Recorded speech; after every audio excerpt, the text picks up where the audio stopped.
Is it his birthday? Do you think they died in there? On Park asked. If they did, we just wasted hours here waiting for nothing. Piazi yawned. Is this little chi gatherer really so important that all the elders are going crazy because of her? On scoffed. We wouldn't be out here if she wasn't. Piazi informed. We're not even worth investigating the girl herself but her underlings. That says enough about the strength of the chi gatherer. Xing brought up. It's just hard to believe that a chi gatherer could be worth so much attention. If it was the sect leader's daughter or granddaughter I'd understand. But as far as we know, this chi gatherer is just an unknown. No one knows anything about her and everyone is scrambling to figure out her background. On exclaimed. Why wouldn't they be trying to figure out her background? What if she's a spy sent by one of the other sects? What if she has a relationship with one of the Golden Serpent sect's enemies? What if she wasn't truly loyal to the Golden Serpent sect and needed some convincing to bring her heart towards the sect's interests? Piazi explained all these different possibilities. Wouldn't the sect want to do whatever to please this chi gatherer so she didn't leave? Because once the Nine Swords sect and the Blossoming Water Palace finds out about her, they'll be doing everything they can to investigate her background and decide whether to kill her or bribe her into joining their section. Xing asked. Who knows? Piazi shrugged. I think I see them coming out. A disciple cried. The group of more than a dozen cultivators suddenly looked over at the hole that Jing's followers jumped down. Their master sent them here with a single purpose and they didn't plan to let him down. They all rushed over to capture them all in one fell swoop. They should without a doubt be tired and exhausted after completing the task that took this long. More than half the day was spent waiting for them to come out of the mountain. Haha, what the hell is this? Hu Tao laughed happily. I didn't know it was my fucking birthday. He shouted. I knew we'd regret leaving those guys alive, Bing murmured. TCH. Damn it. If I was fully healed, I'd make you bastards regret trying to ambush me. Ying clicked with her tongue. I'll have to sit this one out. Lei Ji has yet to recover from his tussle with the Flame King hippopotamus. In his stead, he released Quan from his silver bead. The capture spell he placed him in was broken and the giant octopus immediately wrapped itself around the exhausted beast tamer in an excited embrace. Can you help Hu Tao and Bing out with those disciples over there? He asked politely. Blorb. Quan responded in agreement and dashed off with Hu Tao. Bing was the slowest to charge towards their enemies as he doubted he'd have to do much in this fight since Hu Tao was participating. Bing understood the absurd monstrous strength of the third stage Chi Consolidator. He couldn't picture himself defeating Hu Tao even if time stopped and he trained for 100 years. That's just how crazy and insane he was in Bing's eyes. If he was being honest, his estimation of Hu Tao's strength was probably an exaggeration of great proportions, but if you saw what Bing saw from Hu Tao, you wouldn't be so quick to dismiss his opinion of him. Several cultivators suicidally charged Hu Tao in hopes of pinning him down. Hu Tao grinned and let them take him to the floor as 4 cultivators circled around his captured figure. Everyone watched as the 4 cultivators quickly tried creating a trapping formation just for Hu Tao. Bing's eyes widened as soon as he saw what they were attempting to do. They must know that he's the most dangerous in their group. Bing used Swift Devil to dash with frightening speed towards one of the array cultivators. With a sickening crunch, Bing's thick head found itself lodged within the gut of the cultivator. Shattering his bones, discombobulating his organs, and stopping him from completing the formation. Perhaps if he wasn't in the middle of setting up an array, he would have been able to dodge Bing's bull-like charge as he was 2 small stages ahead of Bing.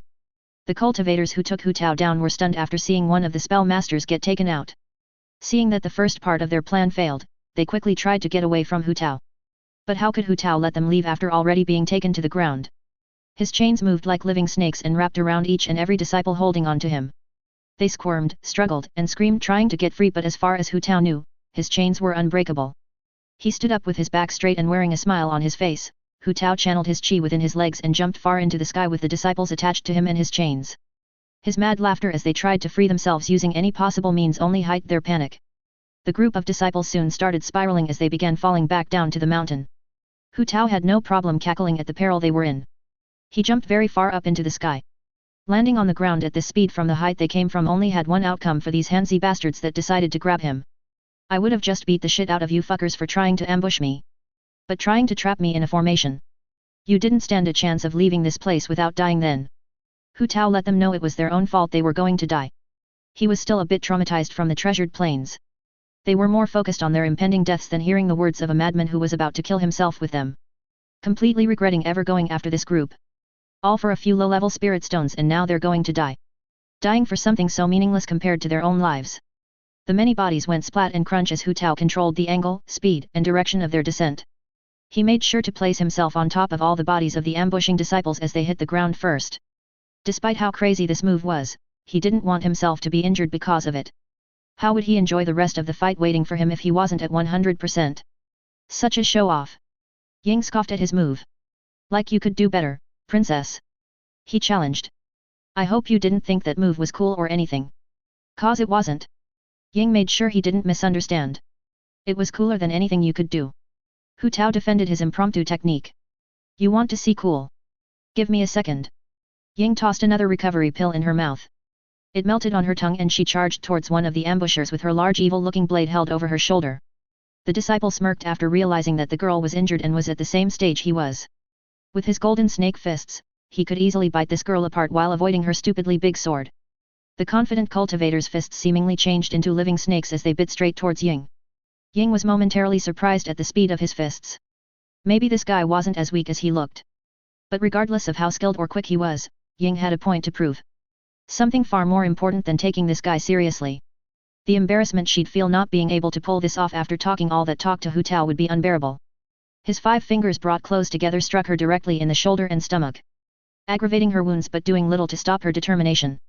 The golden snake fist's disciple expected Ying to drop after being struck directly in 2 of her nerve points, but surprisingly she stayed standing. Standing and staring straight into his eyes with a murderous aura leaking from her figure. Hu Tao watched with an amused look on his face at Ying's cool technique while fighting other disciples without directly looking at them. Is he fighting us without even paying attention to us? Kill that bastard. I don't care what stage he's at. How dare you disrespect us like this? Focus on him while he isn't looking at us. We'll kill him and leave the others alive.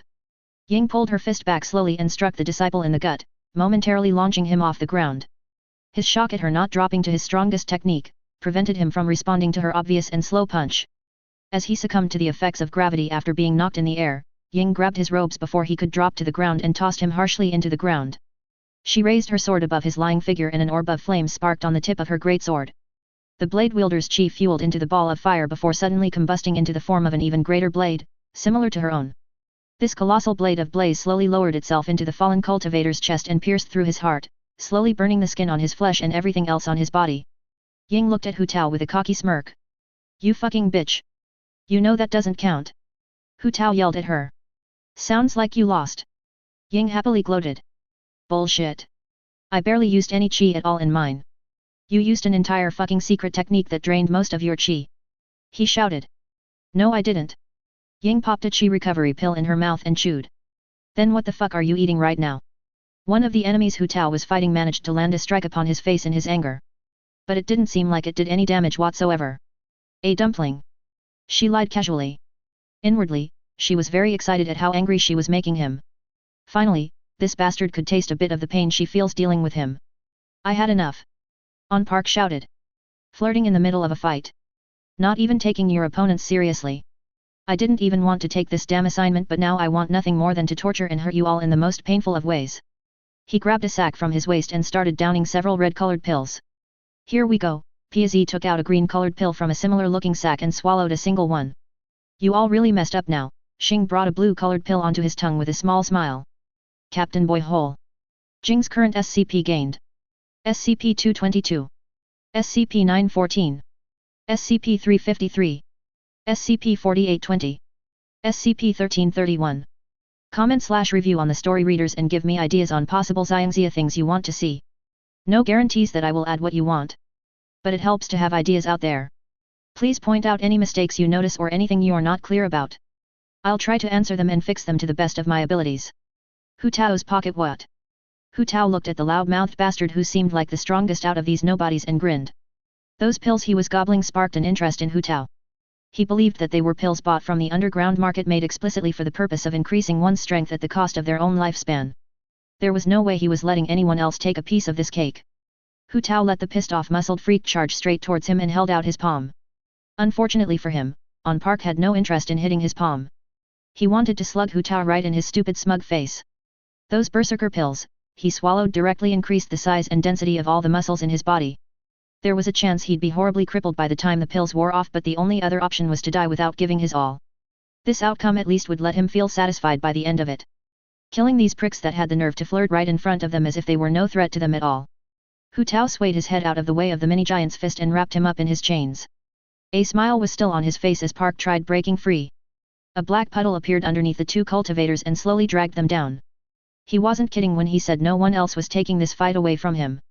He also couldn't let the druggie run away after he realizes he's outclassed. I'll be back in a minute, Hu Tao told his allies. Everyone watched as he and On Park disappeared from Dead Immortal's cliff with black sludge as the only trace that they were ever there. The two found themselves in an alternate dimension all for themselves. Hu Tao stood upon a red throne and looked down on the confused Park with a wild glint in his eyes. This was the first time he's ever brought someone else inside his pocket dimension. A voice was screaming at him to torture, play around, and toy with his first victim, but Hu Tao knew that this voice wasn't his own. It was the person whose bloodline he's taken for himself. Their inner desires spilled out whenever he came here and sometimes whispered to him when he was back in his normal dimension, but Hu Tao wasn't weak enough to let some vague bodiless voice tell him what to do. No one will interfere in our fight here. Let's get started. Hu Tao disappeared from his throne and whipped his leg towards Park's face. Park caught his leg without much issue and tossed him to the other side of his throne room. Hu Tao caught himself before he could smash into the wall and got down on all fours.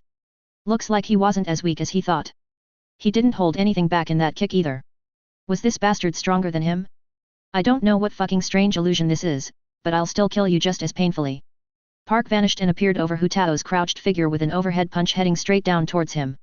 All that muscle and size didn't lower Park's speed but instead increased it beyond his usual limits. Hu Tao separated into multiple Hu Taos as Park's fist hit nothing but stone. The clones created from his movement art, the wolf pack hunts together, all attacked the small giant simultaneously. Their claws slashing across on Park's figure before speedily dashing away, picking him apart piece by piece with their attacks. But just as Hu Tao was thinking this, the second stage chi consolidator he was fighting suddenly grabbed one of his speed clones and slammed it into the ground. Hu Tao appeared on his shoulder and clicked his tongue. Close one. You almost had me there. Park quickly reached for the annoying cultivator on his shoulder and grasped him by the neck, immediately crushing it. That one was even closer. But don't tell me that's all you got. Hu Tao reappeared in front of him completely fine. Hu Tao could see the stupid bastard's brain turning as he tried to understand what the hell was going on. Just because you swallowed those pills doesn't mean you can't practice your martial arts. Show me your true skill and stop fucking around and wasting my time. You want to see my martial arts? Fine. Don't regret this. He brought his fists together before bringing one high and the other one low. Now this was what Hu Tao wanted to see. He accepted Park's challenge and threw a simple punch. Park matched his punch and their fists collided. Hu Tao was actually sent sliding backwards from their clash. This made him very happy. It was starting to be a challenge to find cultivators physically stronger than him near his stage. On Park followed up his attack with a sliding punch that distorted the wind around his fist. Hu Tao moved his head to the side from the mighty attack, his lion mane-like hair got blown back by the wind, and he struck his elbow deep in Park's ribs. But just as his elbow made contact with Park, it was like his body hardened into diamond or something. He struck again with his fist only to notice that the bastard was using a defensive body martial art. You sly bastard! Let's see how many more times you can surprise me! Hu Tao exclaimed as he wrapped his arms around the big fucker's waist and jumped into the air with him. This won't work against me. I've already seen it before. Park stated, remembering how Hu Tao killed those others from before. Let's see how fucking tough your body is after this. Hu Tao shouted. On Park refused to play along with the mad fighter and instead utilized his auxiliary art. Earthly scripture, first body of the mortal. Hu Tao suddenly felt himself dropping to the ground with Park. Whatever he just did just made him feel 100x heavier. They couldn't stay in the air with him weighing this much. He was forced into letting go and latching onto the walls with his chains to escape being squished to death by the heavy bastard. On Park crashed into the stone floor in his throne room and got up without looking injured in the slightest. He charged after Hu Tao getting back to his feet, prompting Hu Tao to do the same. Hu Tao leapt towards his face with his hand stretched out only to be punched deep in his gut. Spittle flew from his mouth but his smile never faded away. On Park didn't just allow Hu Tao to fly away after being punched, he caught him before the laws of gravity could properly function and smashed him face first into the ground. Over and over again, he kept his grip on the back of Hu Tao's skull as he brought his face to meet the ground repeatedly. Once he released his grip on the mad fighter's head, he rose his large foot to crush his head like a grape. His foot crashed into the ground and pieces of the floor exploded underneath his shoes. But there was no blood anywhere. What the hell? On Park questioned as a familiar figure appeared in his vision and kneed him straight in the face. He shouted out in pain as he clutched his face. Hu Tao spun while in the air and gave Park a sharp kick to the face that dropped him on his ass. The piece of shit gave him quite a good beating back there. Now it was his turn to give an ass beating in return. Hu Tao kicked the muscular cultivator's vulnerable chin with his foot as he was recovering off the ground. This launched him straight into his throne, head first. With an audible smack of his skull against the stone wall, Hu Tao jumped through the air and landed a fierce kick on Park's face, adding to the damage he's already sustained. Park was more than just dazed at this point, taking all these blows to the head. He didn't even process himself falling down to the ground until Hu Tao picked him up by his head. Hey now, don't tell me you're done already? I was just starting to have a little fun, you know? You're not that weak, but your technique sucks total ass. If this guy wasn't screaming in my ear right now to kill you in the most painful way possible, I'd probably leave you alive just for the fun of it. Hu Tao casually chatted while lightly slapping his face. Who's done with who? Park slurred as he attempted to punch Hu Tao. Hu Tao let his weak fist tap his cheek before almost slitting his throat with his fingernail. Wait! He yelled to himself. Who are you? And why did you come after us? Hu Tao nearly forgot he was supposed to interrogate the bastards that he fights for Jing. I'm Murph Mum, he was losing it. His eyes weren't even here anymore. He was falling unconscious. Hu Tao definitely wasn't going to get any answers out of this brain-damaged hulkling. He tossed him out of his throne room and left him inside one of the many different alternate rooms present in his pocket dimension. Maybe once he had time to recover, he'd feel like giving some answers. Hu Tao returned back to the main dimension. Oi! What the hell is this? He shouted as he saw the scene that laid before him. CaptainBoyHole. Another story I plan to release is a pretty typical monster reincarnation story. Nothing really new is going to be added or done with the genre, except my MC won't go down the standard magic path. I tend to notice that in those animal or monster reincarnation story the main character always goes down the magical path or mage path in specific. My MC will go down the physical path kind of because fuck magic yo. That shit is overused and gets kinda boring sometimes. Comment/review on the story readers and give me ideas on possible Xiangxia things you want to see. No guarantees that I will add what you want. But it helps to have ideas out there. Please point out any mistakes you notice or anything you're not clear about. I'll try to answer them and fix them to the best of my abilities. Bing's solo battle. Before Hu Tao returned to the main dimension, Bing was forced to deal with the remaining cultivators on his own for the most part. An uphill battle against two higher staged cultivators that just took some forbidden pills that boosted their martial ability beyond their normal levels. Bing felt like these two could probably take on cultivators one stage above them with those pills. They had to be insane to pop those just for small fries like them. His only ally at the moment was Quan, who was taking care of the other disciples with a single slap of his tentacles. Gah! Bing was knocked away by Piazi's blade. You're pretty brave to try and take us on by yourself. My dragon style, blade of the fierce claw isn't something a 6th stage should try and handle. Just give up and let us ask you some simple questions. Piazi tried to reason. I'd love to sit and talk with you, but it's kind of hard to do that when you're trying to kill me. Bing blocked Xing's kick with his shield, but not his second one that sent him flying into a tree. Kill em both, Bing. Bash their heads in. Ying cheered from the side as she was being healed by Lei Ji. Please don't move around so much. I'm trying to speed up the effects of the recovery pills, and if I miss, I might actually worsen your wounds. Lei Ji softly spoke. Oh. Sorry. She immediately froze up like a statue, remembering back on those guys at Jing's house that he practiced on earlier. She's already experienced enough pain for today. Harder said than done. Bing replied to her cheers, desperately struggling for his life. Piazi was at the 8th stage and Xing was at the 7th stage. A measly 6th stage like Bing was taking on these two in hopes of overcoming them? That's ridiculous. He was simply holding out till Hu Tao returned. Hu Tao would be his saving grace here if Ying couldn't recover in time. For some reason they continued to attack him and only him, leaving both Lei and Ying alone. He was grateful for that. They weren't total scums, just more than half scum. Especially with the way they were double-teaming him. Bing wasn't the most nimble or agile of martial artists, but he could move in ways that his size wouldn't suggest he should be able to. He leaped out of the way of their combined attack and clutched his hand around a tree. Looking down on them both would make it easier to react to their attacks. Or so he thought for that brief second. Bing immediately had to leap to the next tree as his old one got broken in half by the duo. He jumped from tree to tree, avoiding the two to the best of his ability. They were chasing after him without even holding back a little bit. Don't run. Do you think with your size you can get away from us? Xing shouted, clutching his head in pain. Yes, if you continue to run, we'll just have to target your two friends over there instead. Piazi brought up. Bleeb. Bing landed on a tree with both of his feet and shot off towards Piazi. He used Swift Devil. Bleeb. They repeated with confusion. This move was done as soon as he landed on the tree, giving neither Piazi or Xing any time to respond. Due to Xing's clearing mind pill, he was able to react faster than his ally and dodge the human cannonball coming straight towards them. Unfortunately for Piazi, his reaction was barely enough to respond to Bing's sudden technique. He was forced to strike out with his most powerful blade technique unless he wanted to be gravely wounded by someone 2 stages below him. Dragon style, 9 strikes of fury. Piazi cried out. His blade transformed into a fearsome dragon that greedily looked upon Bing's soft white virgin flesh. It struck without restraint like a young master whose urges could no longer be contained within his robes. Seeing this incredibly dangerous martial technique that sent chills all the way down to his bones, Bing brought his shield directly in front of him and used his chi to spin himself around in a spiral. With how big his shield has gotten from absorbing the blood of so many corpses, it's grown large enough to shield his entire upper body in his current predicament. Piazi's blade couldn't find a single weak point in Bing's technique to strike it, meaning he had to unleash all 9 of his mighty strikes and hope that he would be able to destroy the shield. The first 3 strikes were barely enough to stop Bing from drilling into him. The next 3 stopped the round cultivator's spin entirely, leaving him helpless in midair. And the final 3 strikes were completely missed as Bing's discs appeared underneath his butt and flew off with him. No way, Piazi spat blood from his mouth as the side effects of the chi-boosting pill wore off. He dropped to the ground no longer able to call upon his chi. Effectively as weak as a mortal and useless in this fight. Fortunately, it seems he wasn't crippled. He could still feel his chi within himself and not leaking out of his danshan. Upon seeing his ally's situation, Xing decided to go all out as well. Knowing the side effects of his pills would soon act up as well.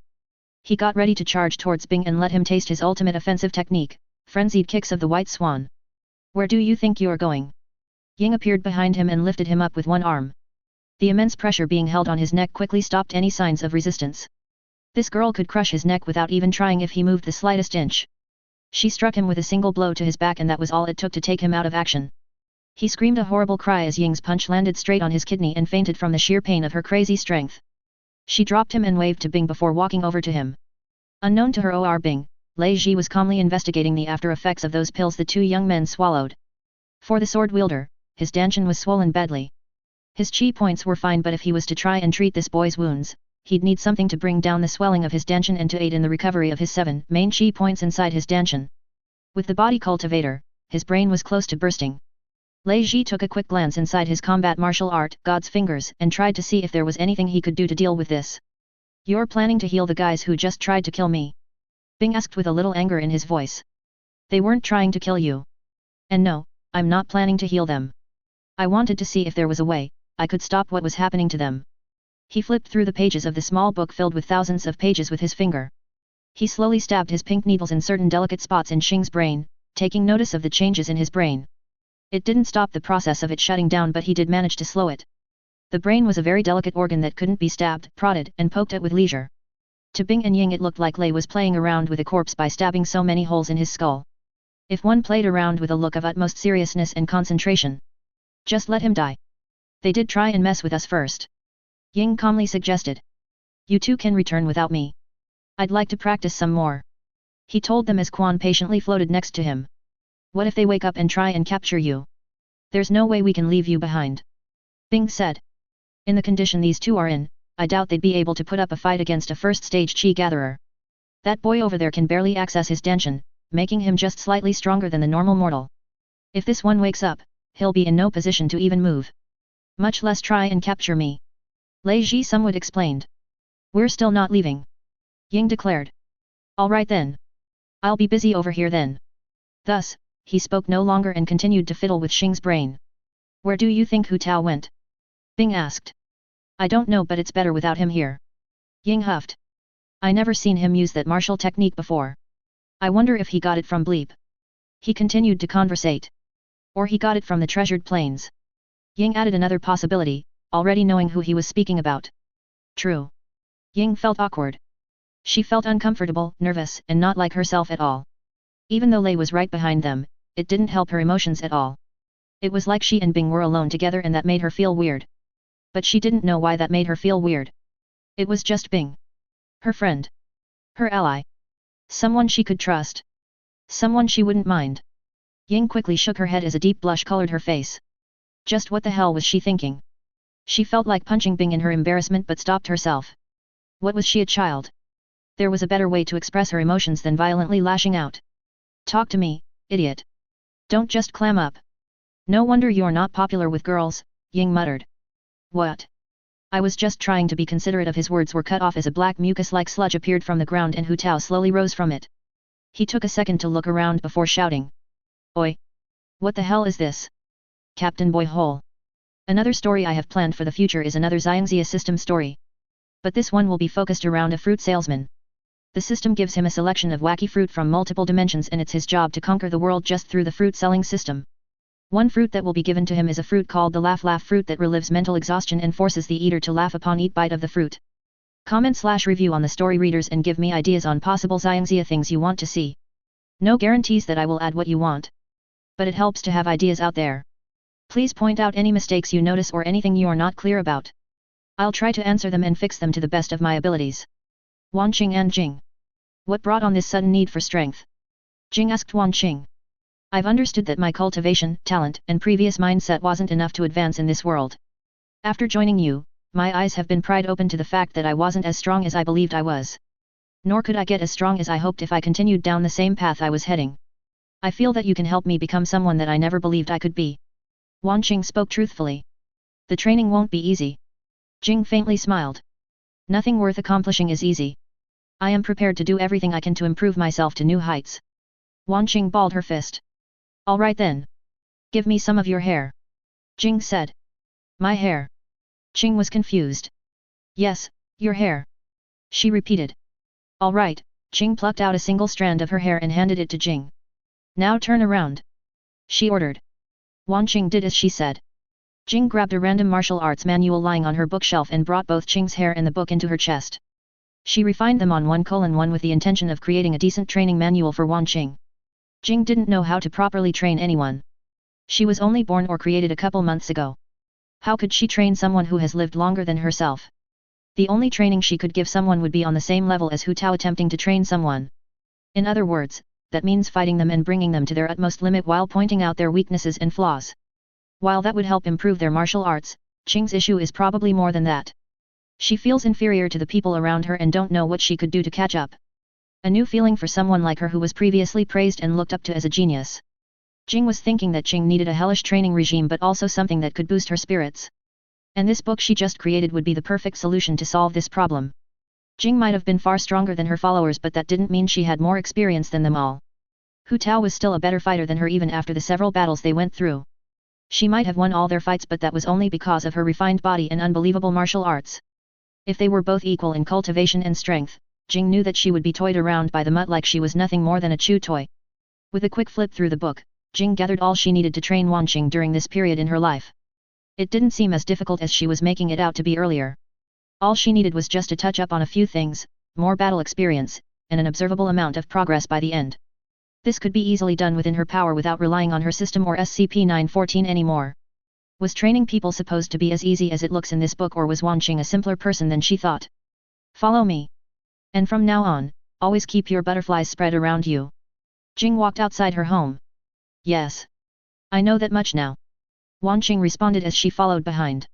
Jing tossed 4 movement talismans around them and before her secret observers could react, teleport deep inside the immortal forest with Wanqing and Nikong.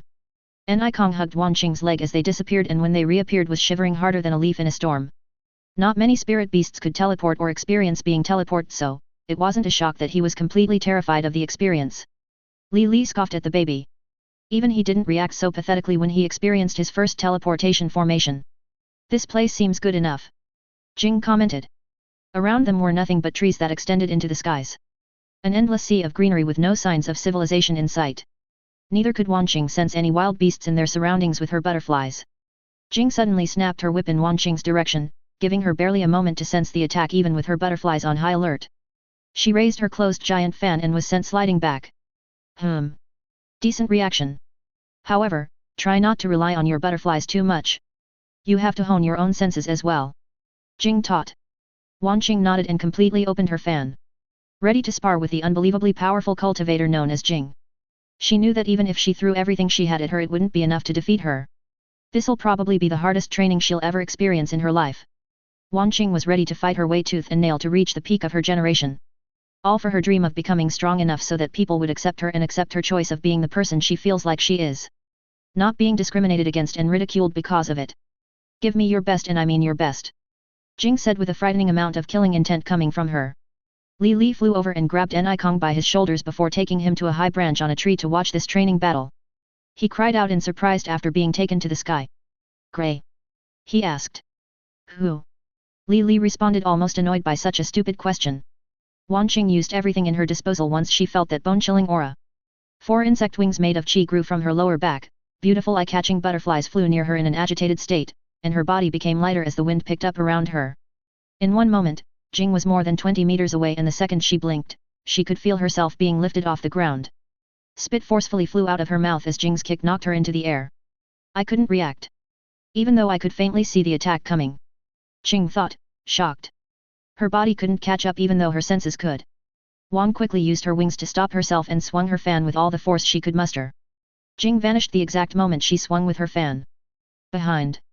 Jing's butterflies shared their senses with her. Wang Qing flew towards the massive windstorm she created and twirled as the wind danced around her body and fan. But just before she could gather and accumulate all the air, Jing appeared in front of her and kicked her in the face, sending her deep into the ground below. Jing didn't give her a chance to recover when she was knocked down. Wang Qing soon found a foot crashing directly on her stomach. The pain from that attack probably would have been enough to break her female form made by her illusionary urn. Illusions. Good but not good enough. You should have placed me under an illusion before the battle even started. The average cultivator can't tell when they're placed under an illusion when it's not stupidly obvious. Even an observant cultivator wouldn't be able to tell if the changes are subtle enough. Jing instructed. Thank you for your teachings. The true Qing appeared behind her with a massive tornado raised above her fan. She lifted her fan and brought it downwards with a heavy swing. The wind cyclone powerful enough to uproot trees from the immortal forest made its way to Jing in a slow but unavoidable speed. The only way Jing could avoid this attack would be if she teleported away with a teleportation spell, but that wasn't needed at all for an attack on this scale. Jing took a few practice swings with her whip before whipping out with incredible speed towards the wind vortex. The air crackled like thunder from her swings. Highly pressurized blasts of air shot out to the tornado, striking it at its base all the way to its top. Jing's technique dispersed from the power of those wind shots, but she wasn't done yet. Wang Qing danced around those very blasts of wind that Jing just shot and took control of them with the power of her fan. She controlled them into firing straight back at Jing with a little alteration made to them. Now they spun with a destructive and penetrative force. Jing showed a small smile at this. Using your opponent's attacks to your advantage is a good tactic, along with using it as a front to sneak up behind me. Jing's whip seemingly snapped out behind her like a viper and grabbed Jing by the throat, who was disguised as a tree. How? Wang Qing cried out in disbelief. Jing's own wind bullets hit her and she burst into a pool of water. The whip previously wrapped around Wan's neck also turned into water as she was even more confused than she was before. How did Jing sense her? Why did she just burst into water? No, wait. This could be a distraction, she needed to focus. Wang Qing took to the skies as she carefully surveyed the area below. You quickly regained yourself after being confused. If you continue like this in a simple spar, we won't have much to work on when we start the actual training. Jing revealed herself and appeared from behind a tree. What Jing just saw earlier was nothing more than a water clone. By using her auxiliary martial art, Idlirajigenjit's blessing, in combination with her body martial art, Neptune's prophet, Jing could create perhaps an infinite set of martial techniques using water chi. Idlirajigenjit's blessing allowed her to generate as much water as she pleases with her chi, and Neptune's prophet allowed her to manipulate, form, and shape that water into whatever she could imagine. So, just like how Jing uses illusions to create a clone of herself earlier, Jing could do the same in a completely different way. This isn't the actual training. Wang Qing breathed heavily. No. I'm just assessing what you need to improve on. This isn't anything near the training you'll have to go through. Jing answered simply. Maybe asking Jing to train her wasn't the best idea. CaptainBoyHole. Another story I have planned for the future is dungeon story, but with Raditz from DBZ as the main character. Like those Korean dungeon stories where monsters suddenly invade Earth and certain people get superpowers to delve into these alternate realms to kill them at the chance for more power, wealth, and to stop them from destroying the Earth. Comment/review on the story readers and give me ideas on possible Xiangxia things you want to see. No guarantees that I will add what you want, but it helps to have ideas out there. Please point out any mistakes you notice or anything you are not clear about. I'll try to answer them and fix them to the best of my abilities. Some stretching and capturing. A simple exercise like this shouldn't be so hard. Jing said to the struggling Qing. The human body isn't supposed to bend like this, Wang Qing tried to reason as her entire body cried in pain from the curled up shrimp-like pose she was in. Jing lightly slapped her back with her whip that sent shivers through her already shaking body. No longer was she in the ideal female body she made with her illusionary urn. The pain that came with these exercises was too much to try and keep her illusion up. Jing said that these poses would somehow help her become stronger, but she never answered directly what they did. How were they making her stronger was what she wanted to know. Not if they did or didn't. Wang Qing didn't believe Jing would make her do something for no reason, but she was interested in learning how this was making her stronger. And if all this suffering was worth it. You too, little cub. Jing's whip found its way to gently slap Nikong's bottom, who yelled at the tap of her whip. He tried his very hardest in performing the beginner poses that Jing already did. They were simpler than the ones she was doing now. Jing thought it was nice that the warm-up exercises worked for people of any stage and physique similar to humans. These particular poses strengthened the bones, muscles, and improved blood flow within the body. At the stages Jing was at, more improvements would start to show, such as removing muscle tension, correcting any strength imbalance in the body, and improving flexibility. After seeing the effects of these simple but strange-looking positions, Jing figured she should get her other followers to start them as well. There was no reason not to after all. Mom. People are heading this way. Li said to her through their soul link. How strong are they? She asked. I can deal with them. He responded. Let me find out their identity first. They don't seem to be hiding either, even though they're coming straight towards me somehow. Did my chi suppression array fail somehow? Jing wondered. A chi suppression array is a formation that fell under the supportive category. Its purpose was to dampen the chi of anyone inside the array, making it harder for those inside to utilize chi and almost impossible for people to sense those inside it. Jing made this to make it harder for people to look for her and also for training purposes. This formation could help train chi control as well because of how it restricts control over a cultivator's chi. A secondary effect of this was stopping Jing from using her chi to strengthen her body and unconsciously cheating through her training. I'll be back in a bit. Li watch over them.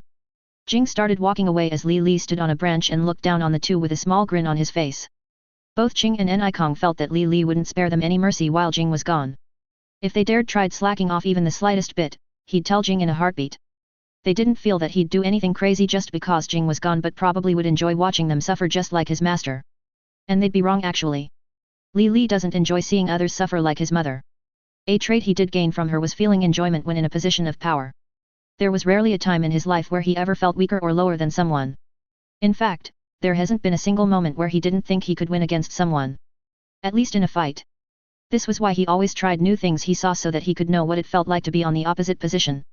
But most of the time, he usually excelled anyway. Humph. Who are you people? An arrogant black-haired youth questioned with killing intent, aimed at the two of them like a sharp blade. Juju didn't respond to the weakling. Her task was to recruit Jing, not get involved with random trash. Talk all you like, but this one isn't much of a talker. The pink-haired youth grinned while pointing to Juju. And none of you wastes decided to answer my question. Do you take me for some arrogant fool that throws around words like they're nothing but dirt? He aimed his spear at the girl ahead of him and posed to strike straight through her back. She looked back with a glare that froze him down to his bones. Yi's killing strike was stopped before he even attempted it. This girl was dangerous. Probably the most dangerous person around his own age. If he dared to attack her, he'd probably be killed in a single move. TCH. Annoying wench. Don't think that just because I didn't strike means that I'm afraid of you. Yi stated as he put away his spear. I would have warned you, but I didn't think a guy like you would listen to someone like me. She's one of the great prodigies in the inner court. Someone who can stand up to the top factions in the inner court just by herself. The pink-haired cultivator explained. Just wait till I reach the intermediate stage of my demonic overlord technique. I'll be able to do the same. Yi scoffed. Juju continued on ahead to her task. She might have spared some attention to these two clowns next to her if her master didn't thoroughly explain how powerful this Jing was. On her journey here, she's been doing nothing but mentally preparing herself in case things go wrong.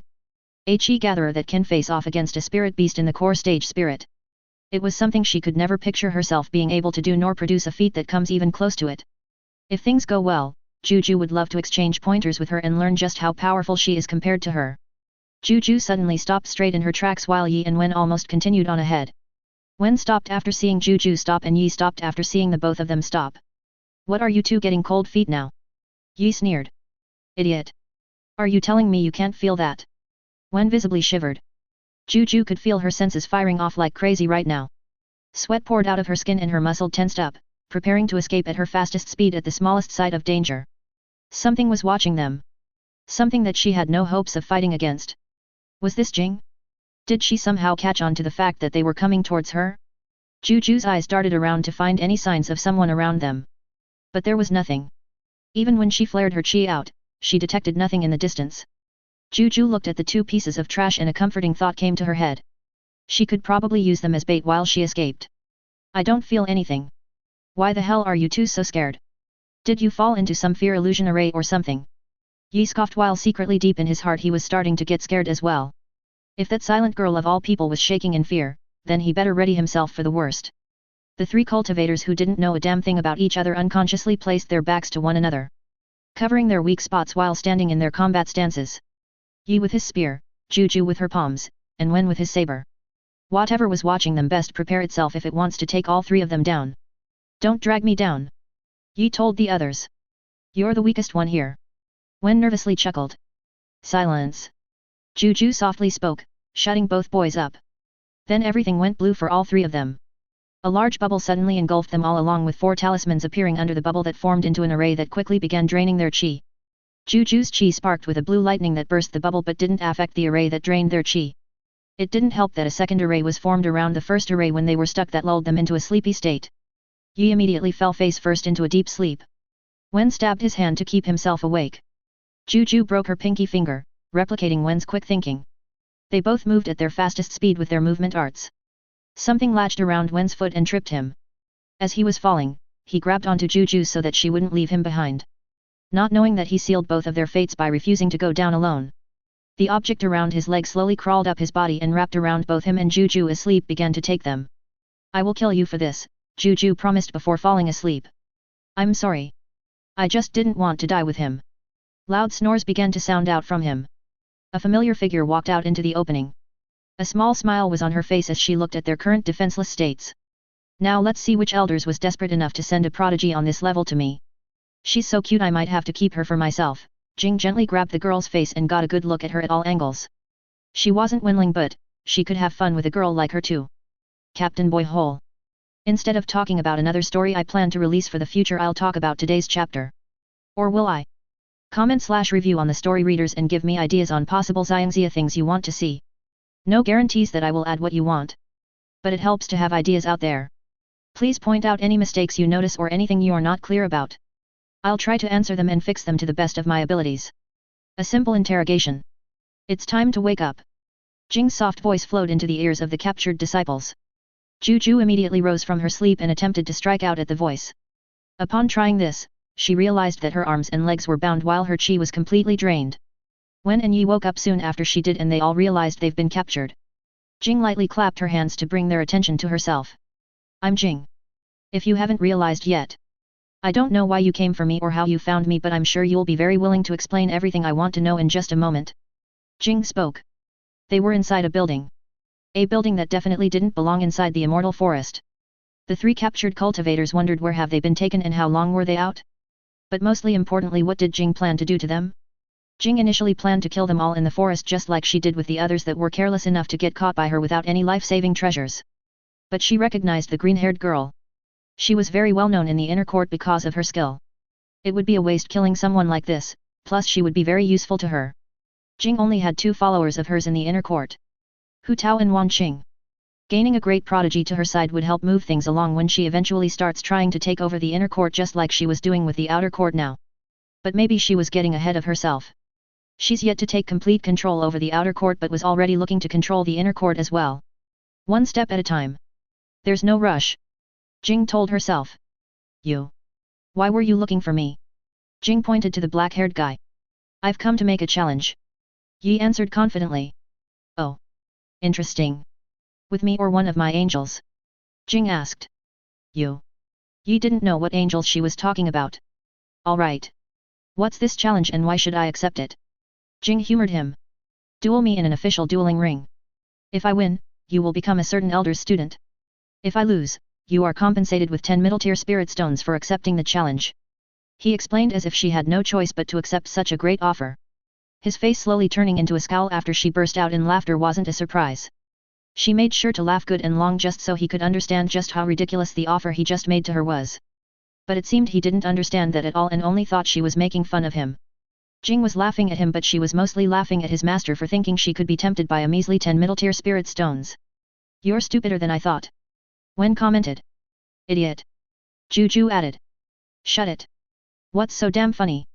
It makes sense to me. In fact I'd say that 10 middle-tier spirit stones are more than enough for a simple chi gatherer like you. He yelled. Another one that wasn't told everything about me. You won't hold much use to me but I'll ask just to be polite. Who is the elder that wanted me as his student? Jing asked. Humph. Defeat me in a dueling ring and I'll tell you. His head was swiftly removed from his neck by a whip. Ah shit. I'm going to die. Wen realized. Jing let his head roll down his body and stop at her feet. She picked it up and saw that his eyes still held the same arrogance as before. He didn't even realize he was moments away from death. Completely confident that she'd accept his absurd conditions. Poor idiot didn't even realize he was being used and in such an inefficient manner as well.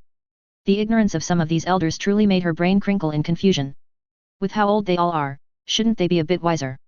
I don't plan to kill you all. I believe that killing is a waste of, she paused. Valuable resources. You see, people can be used in all sorts of ways while they are alive. Even the idiotic, ignorant, and disabled.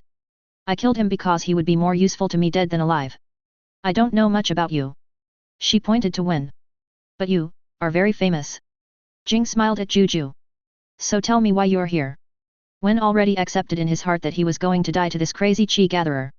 I came to watch you. My master sent me here to observe you and everything that goes on around you. He honestly shared. This master is Elder Sunday. He told her. That's a new name I haven't heard yet, Jing muttered. Jing has recently learned of many elder names ever since she came out of the treasured plains. She was genuinely surprised at how many elders there were in the sect and how elders were ranked in the first place.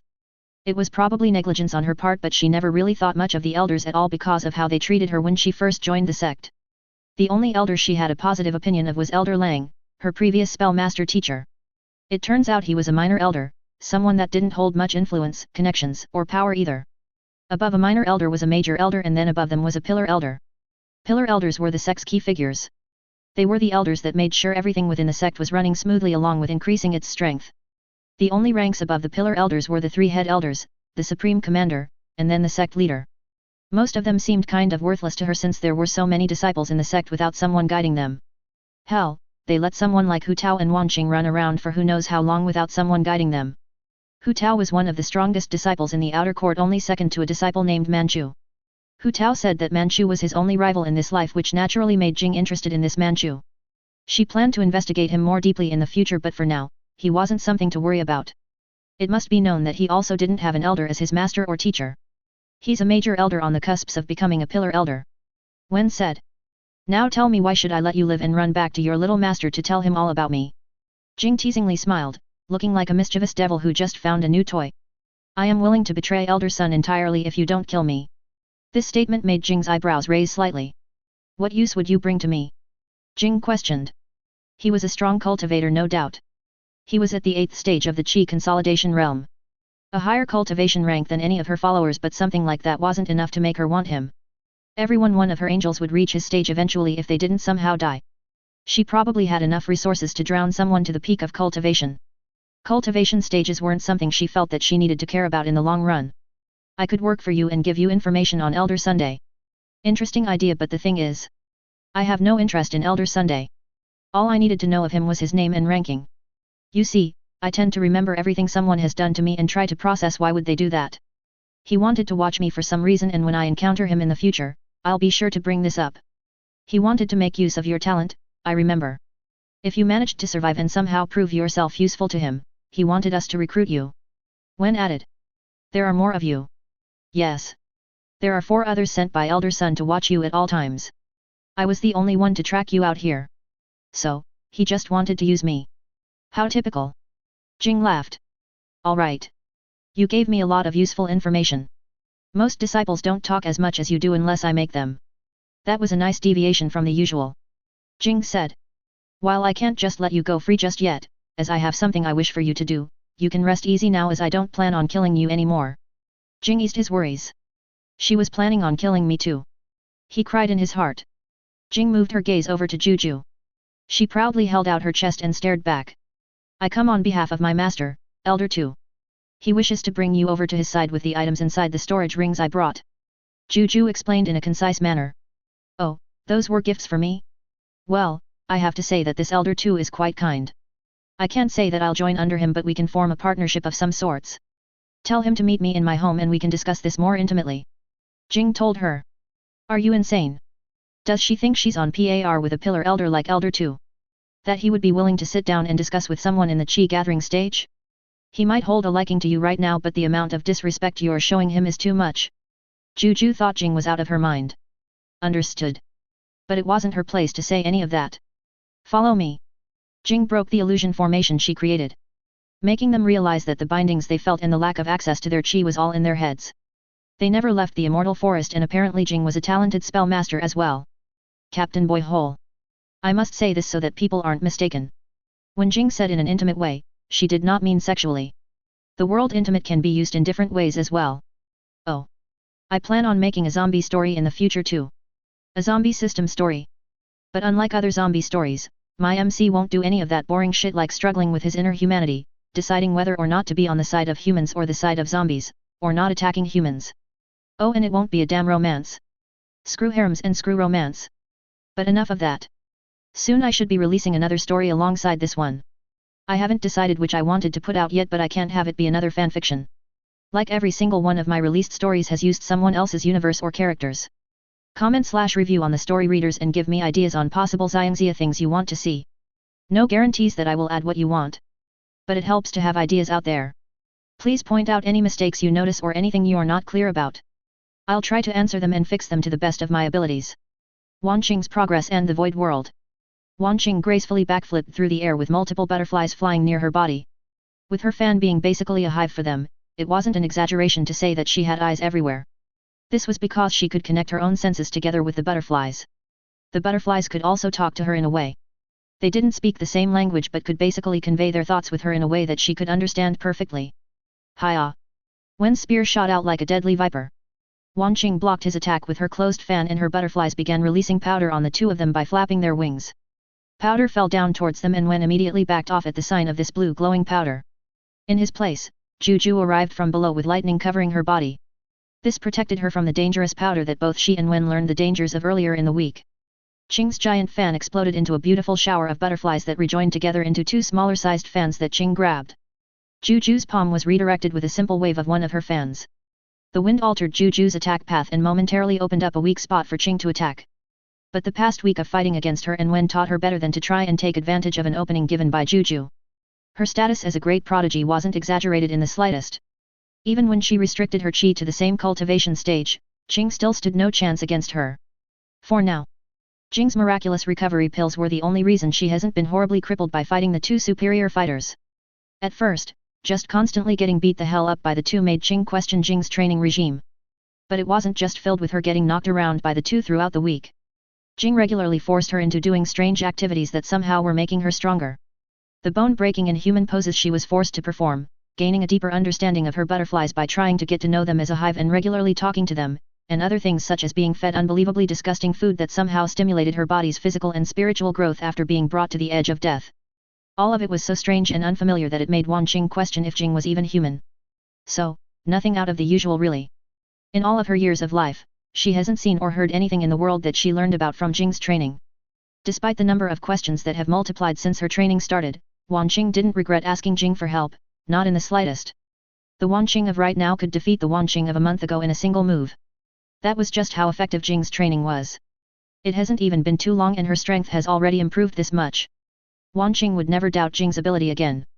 Qing doubted that even a pillar elder could have helped her as much as Qing did. It was like she knew exactly where her flaws were as a person, martial artist, and a cultivator. Stop! Qing spoke out before Juju and Wanqing could clash again. They stopped just as Qing ordered and split apart before walking towards her. This is enough for now. Wen, Juju. I'll be sure to reward you properly for your help. Wen, I'd recommend you find a new master sometime soon. Juju, I'll be in touch. They suddenly found a talisman tossed at their chest. Their senses couldn't react in time before they were teleported back to the Golden Serpent sect. Now Jing, Wanqing, Li Li, and Ni Kong stood together. The serene atmosphere of the immortal forest played out around them. Jing showed a small smile towards Wanqing. She couldn't reciprocate and looked elsewhere to avoid Jing's eyes. I must thank you for everything you've done for me. A faint blush appeared on her face. No need. Let's return back now. Jing told her. Wait. I need to say this. I appreciate your help a lot more than you think. I've never really had anyone I could trust besides my sisters who raised me since I was a baby. So when you spent all this time and wasted all these resources just to help me, it means a lot to me. Thank you, Jing. I'm happy to be one of your angels. She deeply bowed. Wanqing's loyalty has reached 100%. She is now able to receive a SCP from the host as a gift for her loyalty. And I'm glad to have you, Wan. They teleport back to Jing's home. In no time, Jing could sense multiple figures outside her home but also a few inside her home. Once she and the others teleported inside, a certain familiar round youth screamed at the sight of them suddenly appearing next to him. "What are you all doing in my home?" Jing asked, lowering her killing intent. "Where else would we be?" Hu Tao answered, lounging out on her bed. "We didn't know where you were or when you'd come back, so we just decided to hang out here." Ying spoke up. "I see." Jing narrowed her eyes. Maybe she shouldn't have chosen her house as their meet-up place. "Who? You're smelling a lot better, sissy. Where did you two just come from?" Hu Tao complimented as Li Li flew over to his head. "Nowhere you need to be concerned about." Wan Qing proudly responded. "Don't be such a bitch. Come on. Didn't you say you were going to train or something before we left? Did you ask Jing for help during your training?" He somehow perfectly guessed. Wan Qing didn't respond. "Oh. That reminds me. Everyone, I need to share something with you all related to training." Ying suddenly exclaimed, catching all their attention. "Is this related to the treasure you found in the treasured plains?" Jing asked. "So, you knew already?" Ying felt a bit foolish. It was obvious. Hu Tao yelled. "Shut it!" Ying snapped. "Anyway. It'll be better if I show you all instead of trying to explain. I don't really know all that much about it.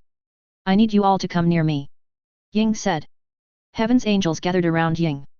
She raised her great sword above their heads as its demonic eye glowed a deep purple.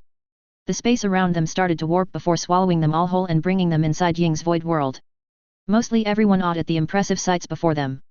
It was like a land of untold beauty and grace. The plentiful amount of qi in the air that felt as if it was embracing every single one of them whole. It made a few of them think that they could spend decades here cultivating and the qi around them wouldn't dry up. Jing's eyes focused specifically on the numerous shadows that held similar shapes to them and the massive garden in the distance filled with normal crops and a few spirit plants. "This is my void world. It's the only reason why I've been getting as strong as I have lately." Ying started to give a tour of her void world to them all. "No fucking wonder you were getting so strong.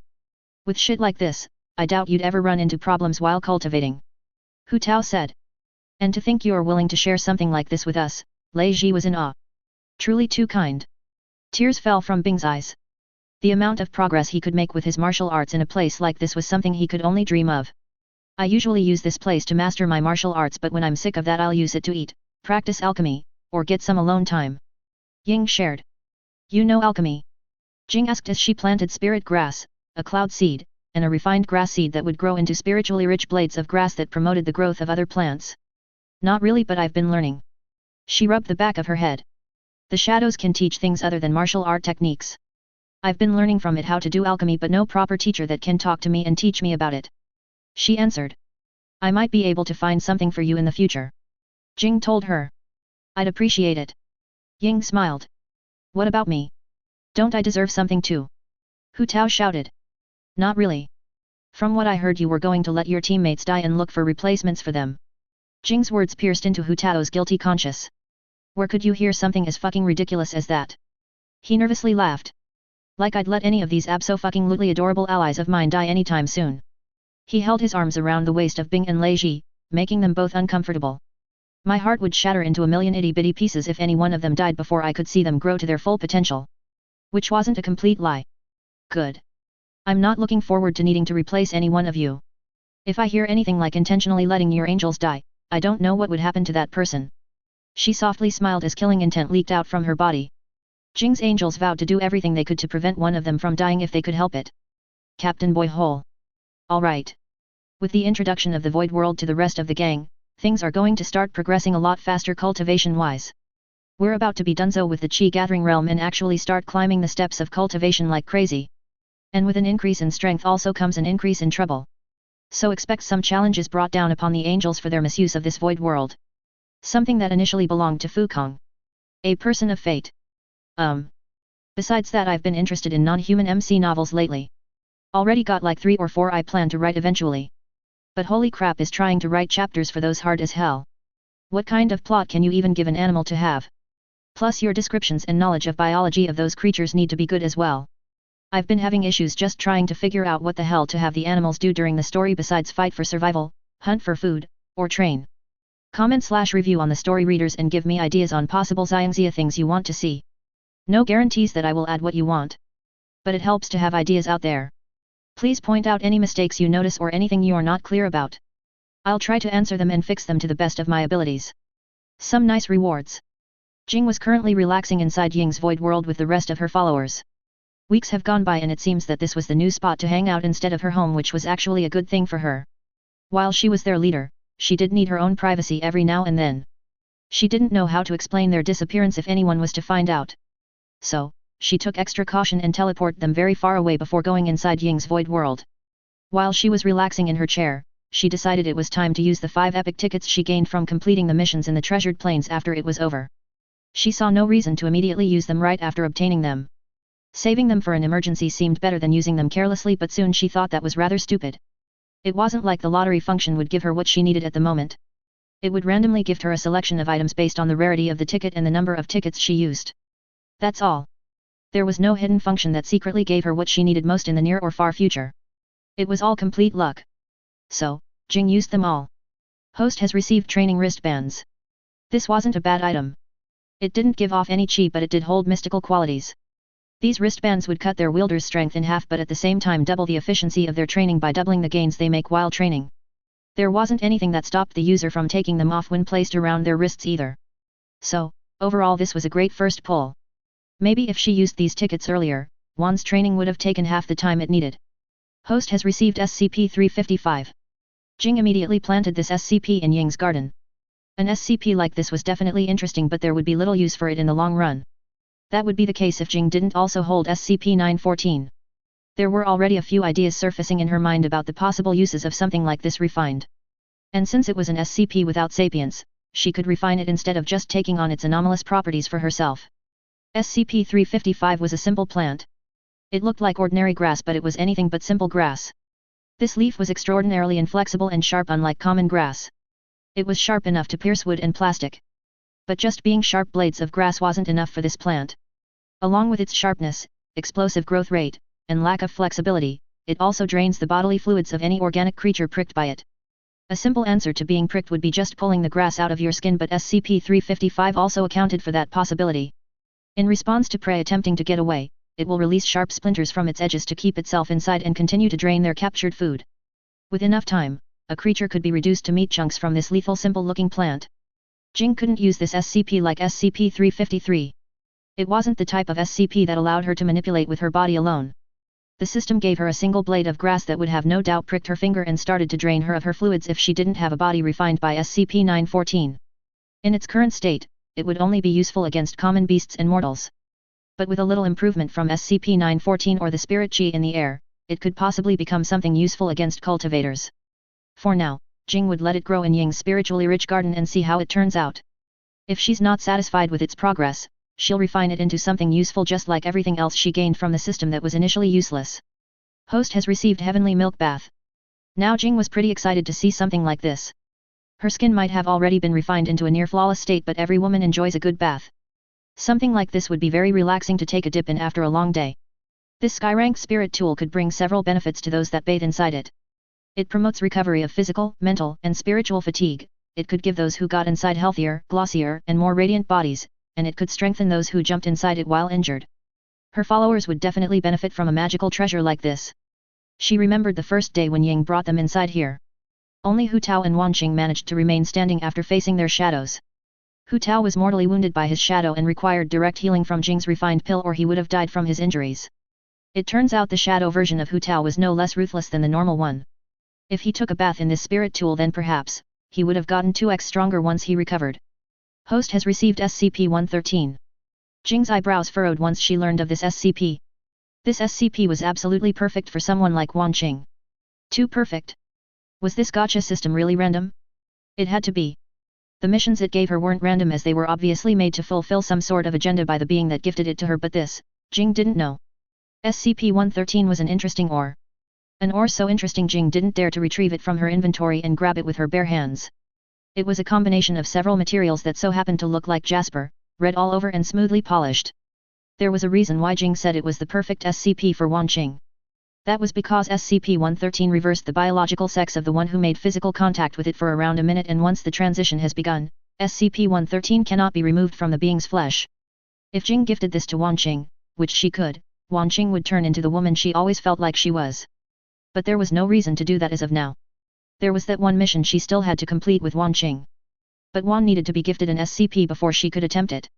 Perhaps she could gift her SCP-1331 and then send her off on a task to kill Kun Lao. Once they return, she'll try it. If it doesn't work, she'll just wait till she gets a SCP that she can gift to Wan Qing so that she can kill Kun Lao. Host has received Golden Blood Elixir. A concoction like this would best be used for one of her followers that went down the path of a body cultivator. Ying or Bing preferably, but Hu Tao could also benefit from it since he is both a chi cultivator and a body cultivator. This elixir grants the drinker golden blood. It transforms their blood into the color of gold and changes the blood itself into something incomparable to a normal person's blood. A downside of this changed blood is that others also benefit from their blood if ingested or refined through alchemic means. Once an experienced or knowledgeable cultivator finds out that they hold blood like this, they'll probably go through any length to get their hands on them.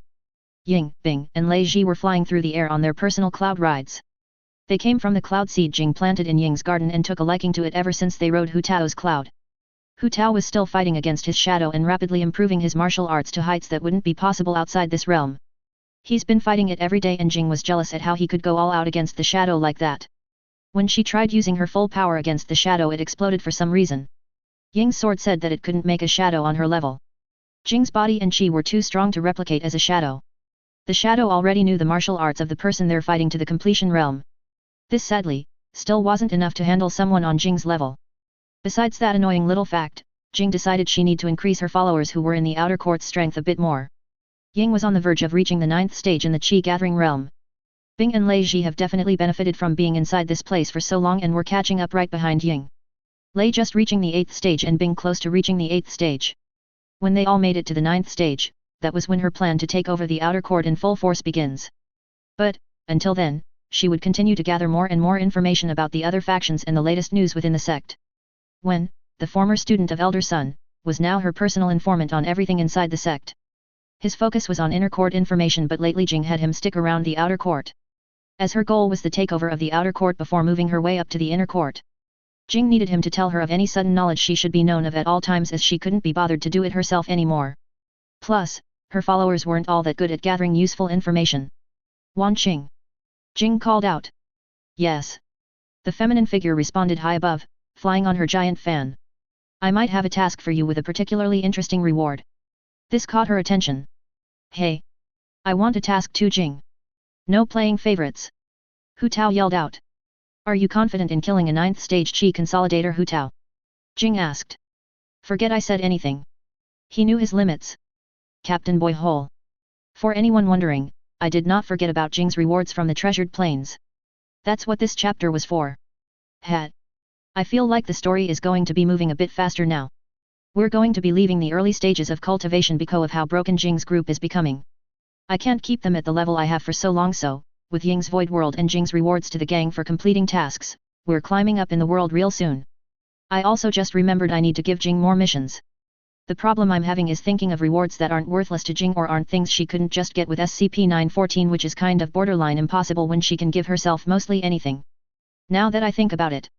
SCP-914 was an awful first SCP to give her so early in the story. It's too broken. Comment/review on the story readers and give me ideas on possible Xiangxia things you want to see. No guarantees that I will add what you want. But it helps to have ideas out there. Please point out any mistakes you notice or anything you are not clear about. I'll try to answer them and fix them to the best of my abilities. The hunt for treasure. I plan to kill Kun Lao, but not now. It would be shameful if I went after him at the stage he's at now. Wan Qing said. Isn't that the guy who would have killed you if it wasn't for Jing? Hu Tao asked. Yes, Wan painfully admitted. She might have accepted her arrogance was the reason for her defeat, but it was still an experience she didn't want to be reminded of. How embarrassing. To lose to someone like 10 stages below you. He mocked. Didn't you lose to Bleep when she was at the first stage of the Qi gathering stage? Ying brought up. Don't fucking play with me, fire crotch. You and me both know that Bleep's a fucking freak. This comment earned him a slap upside the head with Jing's whip. And the only woman I love in this world. That slap really fucking hurt. Have you guys heard about the rumor of spirit stones being buried somewhere across the sect? Bing suddenly brought up. I haven't. Lei Ji responded. Who cares about some spirit stones anyway? They're probably low-ranked ones anyway. Hu Tao scoffed. No. I heard there are 3 separate spots for the treasures. The first spot is for the outer court disciples filled with low-rank and middle-rank stones. The second spot is for the inner court disciples with middle rank and high rank stones. And the third spot is for the strongest disciples and maybe even elders. It's said that it's filled with high rank and peak rank stones. Bing explained. If that was true, then the entire sect would be in chaos right now. Ying figured. How do you know it isn't? We're in here while they're out there. Bing retorted. Well, none of that has to do with us. With the abundant chi inside this place, we don't really need to rely on spirit stones. Wanqing said. I guess that's true. I just thought you guys should know. Wait a fucking minute, Hu Tao suddenly realized what he was missing out on. Let me the fuck out of here. Those bastards are having a party without me. He shouted at Ying. I also have things I need to do. Jing spoke up, realizing that she was missing out on some nice chaos and mayhem even though she was the one to bury those spirit stones. She buried those stones quite a while ago, so she didn't know when someone would eventually find her hint. Okay. Just message me on the talisman when you need to come back. She said specifically to Jing only.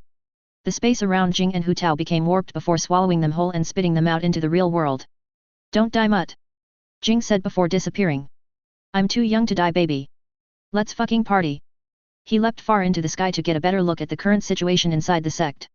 Before remembering that Ying teleported them all from inside the immortal forest, so the only thing he was seeing right now was an ocean of trees. Hu Tao summoned his cloud from his storage ring and flew towards the Golden Serpent sect. He fueled his cloud with his chi to go as fast as possible. The fighting could be over by the time he arrived at the speed he was previously going. Now he was zooming through the air as a blur. There were quite a few bastards he needed to visit after his experience in the Treasured Plains, and with Ying's little void world, he's gotten much stronger than he was before. All of those fuckers that tried to seal him inside the Great Tower, he pay them all back for the shit they pulled. And if he's lucky, he'll find some new interesting kids to play with this time around.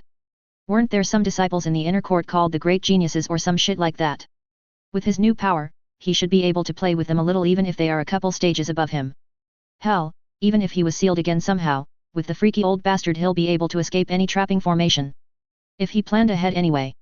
Hu Tao needed to place a portal exit somewhere outside the formation if he wished to teleport out of it. Just trying to teleport to his portal dimension wasn't good enough if the entrance to the portal dimension was inside the fucking trapping array. His current teleporter exit was inside Ying's void world. That bitch planned on keeping him out of that sweet-ass place to get strong without him. Not on my watch. He yelled to himself. Come on already. With how much time you're wasting, who knows if the stones are gone by now. Tang Wuying glared. Now little Tang. Even if we make it there first, who's to say we'll be able to keep it all for ourselves? I think we should save our strength before politely asking those who did all the grunt work for us for a share of their loot. Gong Jun smiled. Always the schemer, aren't you? How annoying. Tang didn't like Gong's way of dealing with things. I don't hear you suggesting anything different. Gong grinned. Whatever. I'm sure those idiots will make a lot of noise when they find it anyway. A decent sensor should have been able to find the stones no problem. What the hell is taking so long? Tang complained. I'm just as confused as you are, to be honest. A rumor on this level should have been easily confirmed true or false by now with a good chi sensor. The elders wouldn't have disciples killing each other over nothing. Gong reasoned. What if the elders couldn't prove if the rumors were true or false? Tang asked. If that was true, then who buried the stones? Tang couldn't answer that. It wasn't like a mysterious cultivator would be able to sneak into the Golden Serpent sect without the elders finding out and then on top of that bury massive deposits of spirit stones in specific spots in the sect. Unless it was someone far above their sect leader in cultivation, but then that brings the question of what would they gain from having a bunch of disciples kill each other over spirit stones? The Nine Swords sect and Blossoming Water Palace leaders are nearly on par with their sect leaders, so it couldn't be them. But besides them, there wasn't anyone else on this continent who could pull off something like this. As far as Tang and Gong knew, the sect leaders of the three great sects were the strongest around, with a few known cultivators being able to stand on the same level as them in the evergreen continent. Die. Tang blocked a sudden attack aimed at the back of his head with his giant boomerang. Who the hell are you? He asked. Your maker. He grinned as his fist took on a golden hue and knocked Tang forward. Need any help? Gong politely offered. Like hell I'd accept help from you. I'd rather die. Tang spat. I can arrange that. His attacker smiled. Do you know who you're even messing with? I don't have the time to play with trash like you. Tang spoke. The latest prodigy of Elder Mo. The handsome genius with unknown future potential. The arrogant commoner that believes he's the best under the heavens. He listed off a few of Tang's titles. Commoner. Tang gritted his teeth. Oh yeah. Commoner. You're just the son of some mayor, aren't you? How arrogant can you be to come here and act like you're anything more than just a filthy commoner? There are people of actual royalty and nobility here. Any one of them are worth more than 10 copies of you based on blood alone. I hoped you are satisfied with those being your final words. This filthy commoner is going to make sure you never speak again. And with those words, he vanished. Don't worry, Prince Jun. Your opponent will be me. Another disciple silently appeared. And who might you be? Oh, and I'm not a prince just yet. Gong kindly smiled. One of Princess Lan's many suitors. He answered. You must have some skill if you are willing to take me on for her. I have been training a bit. You are a scary competitor, Gong. Not many would be willing to try and compete with a genius of your level. I assume you are the champion of one of those tournaments that fight for her affection by proving you are the strongest male in the nearby area. Not just talented but brilliant as well. How could anyone compete with a man such as yourself? He sighed. Fake flattery won't earn you any favors. Gong kept his friendly smile plastered on. Then I suppose I should tell you that I utterly despise you. I came to kill you today and ask for Princess Lan's hand in marriage afterwards. He revealed. Trust me. I wish it was that easy. His false facade broke momentarily. Lu Lan was not an easy woman to woo even though they were already engaged. Maybe you aren't as perfect as I thought you were. Let's just begin already. If little Tang finishes his fight before me, I won't be able to show my face as his senior brother. Gong sighed. Keeping up with Tang's growth rate with that weapon of his was an eternal struggle. He's never worked so hard in his life. Very well. He dashed towards Gong. CaptainBoyHole. We're smoothing and grooving. Comment/review on the story readers and give me ideas on possible Xiangxia things you want to see. No guarantees that I will add what you want. But it helps to have ideas out there. Please point out any mistakes you notice or anything you are not clear about. I'll try to answer them and fix them to the best of my abilities. A mysterious encounter. Whoa there. That was close. Tang's self-proclaimed maker exclaimed as Tang just narrowly missed decapitating his head with his boomerang. Tang smirked as his attack wasn't completely avoided. A long gash appeared on the side of the cocky bastard's face. This nearly sent him into an uncontrollable rage. Only nearly though, he soon rushed towards Tang with his body encased in a golden aura. His fist punched out with enough force to completely tear through the chest of any regular first-stage chi consolidator. Something that Tang Wuying was definitely not. He was still a 9th-stage chi gatherer. This guy isn't your average trash. Tang thought as he effortlessly dodged the powerful blow. Before I kill you, tell me what you know about the spirit stones. Tang demanded. You didn't think that I was done just because I missed, did you? He reared his fist back and let off another punch with just as much deadliness as his first one. Tang didn't even look as if he was trying as he avoided that one as well. But then he threw another punch and another one. Seemingly hundreds of fists flew towards Tang Wuying. The fists took the shape of mighty dragons and ruptured the very air. Tang clicked his tongue. This bastard was actually going to force him into wasting his energy on him. He was going to need all the energy he had if he wanted to make it back home with those spirit stones. He would have no issue progressing in the chi consolidation stage with the rumored hundreds of spirit stones. This little rumor even brought out his first senior from his training, and there was rarely anything that could accomplish that. Only the big events held by the elders could do something like that.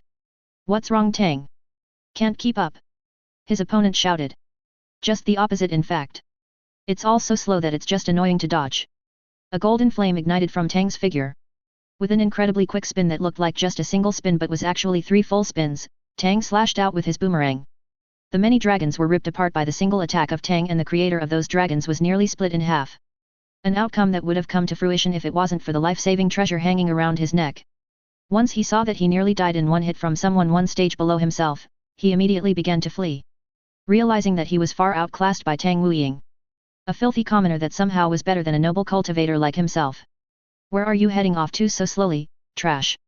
Tang's boomerang's tip smashed into the fleeing young noble's gut as he appeared in front of him. He was sent flying in the opposite direction before crashing into Tang's boomerang once again. Tang appeared behind him in the time it takes a person to blink. By this point, the confident young man was broken beyond repair. He couldn't even utter words of contempt or forgiveness. Even asking Tang Wuying for mercy wasn't an option, as he could only gargle blood. Not that Tang would have accepted such words in the first place. The handsome youth with deeply red hair and ancient yellow tattoos on his skin held up his boomerang over the incapacitated braggart. You weren't anywhere near my level, idiot. His boomerang came down and a sickening crunch was heard as his head went rolling off into the distance. He looked towards Gong Jun after finishing off his opponent and clicked his tongue. Gong might have been covered in blood with his opponent separated in 2 halves on the ground behind him, but that annoying smile on his face tells him everything he needed to know. The bastard finished his opponent before he did. How annoying. I think I might know where the stones are buried. Gong said when he walked over. Speak then. Secretly Tang was glad that June didn't gloat about the fact that he killed his enemy faster. Before I killed him, he revealed that a friend of his was heading towards the mission hall. That friend was a talented censor. I believe we should head there next. Gong suggested. Let's get moving then. Tang started walking. Before you young gentlemen go, I have a few words to say to the one with the boomerang. A mysterious masked man suddenly appeared in front of them. Gong Jun brandished his blade immediately after spotting the strange man. Where did he come from? Why couldn't he sense him? And why was figuring out his strength bordering on the line of impossibility? Hello senior. He politely bowed despite being confused and slightly frightened of this masked person's true strength. Hello young Master Jun. Possible future king of the Jianhong kingdom. The masked man gave a small bow back. Possible. He muttered in confusion. The only problem standing in his way of becoming the prince or king of Jianhong is if he or Lu Lan died. Oh, it seems you are unaware. Never mind me then. The masked man laughed with a jolly tone. What do you? His question was interrupted by his junior brother. It's you. I suppose it's time for me to fulfill my end of our partnership. Tang guessed. That's exactly why I'm here young Master Tang. The masked man revealed. For what you've done for me, I have no choice but to accept. Tang was deeply grateful to the mysterious merchant. Without him gifting him this boomerang, who knows how far behind he would be in comparison to his peers. He would have never known the greatness and true God of this world, which is Lord Tioneer, and received his blessings. Oh ho ho, those are certainly words I like to hear. He happily laughed. What I'm going to ask of you isn't too outrageous. A fairly simple task for someone of your stature. Ask away. I need you to kill or cripple a disciple named Bingwen Huan.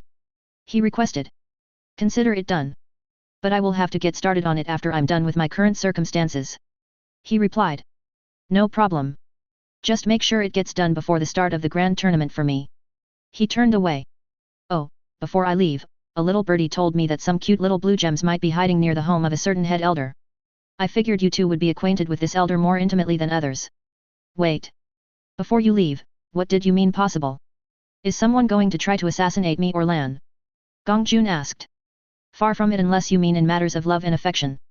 I might be willing to tell you who is successfully trying to come between you and Princess Lan for a price. The masked man turned back around and looked deeply into the eyes of Gong Jun. His swirling violet eyes seemingly beat upon the heart of Gong Jun like a drum. Was what he saying was true?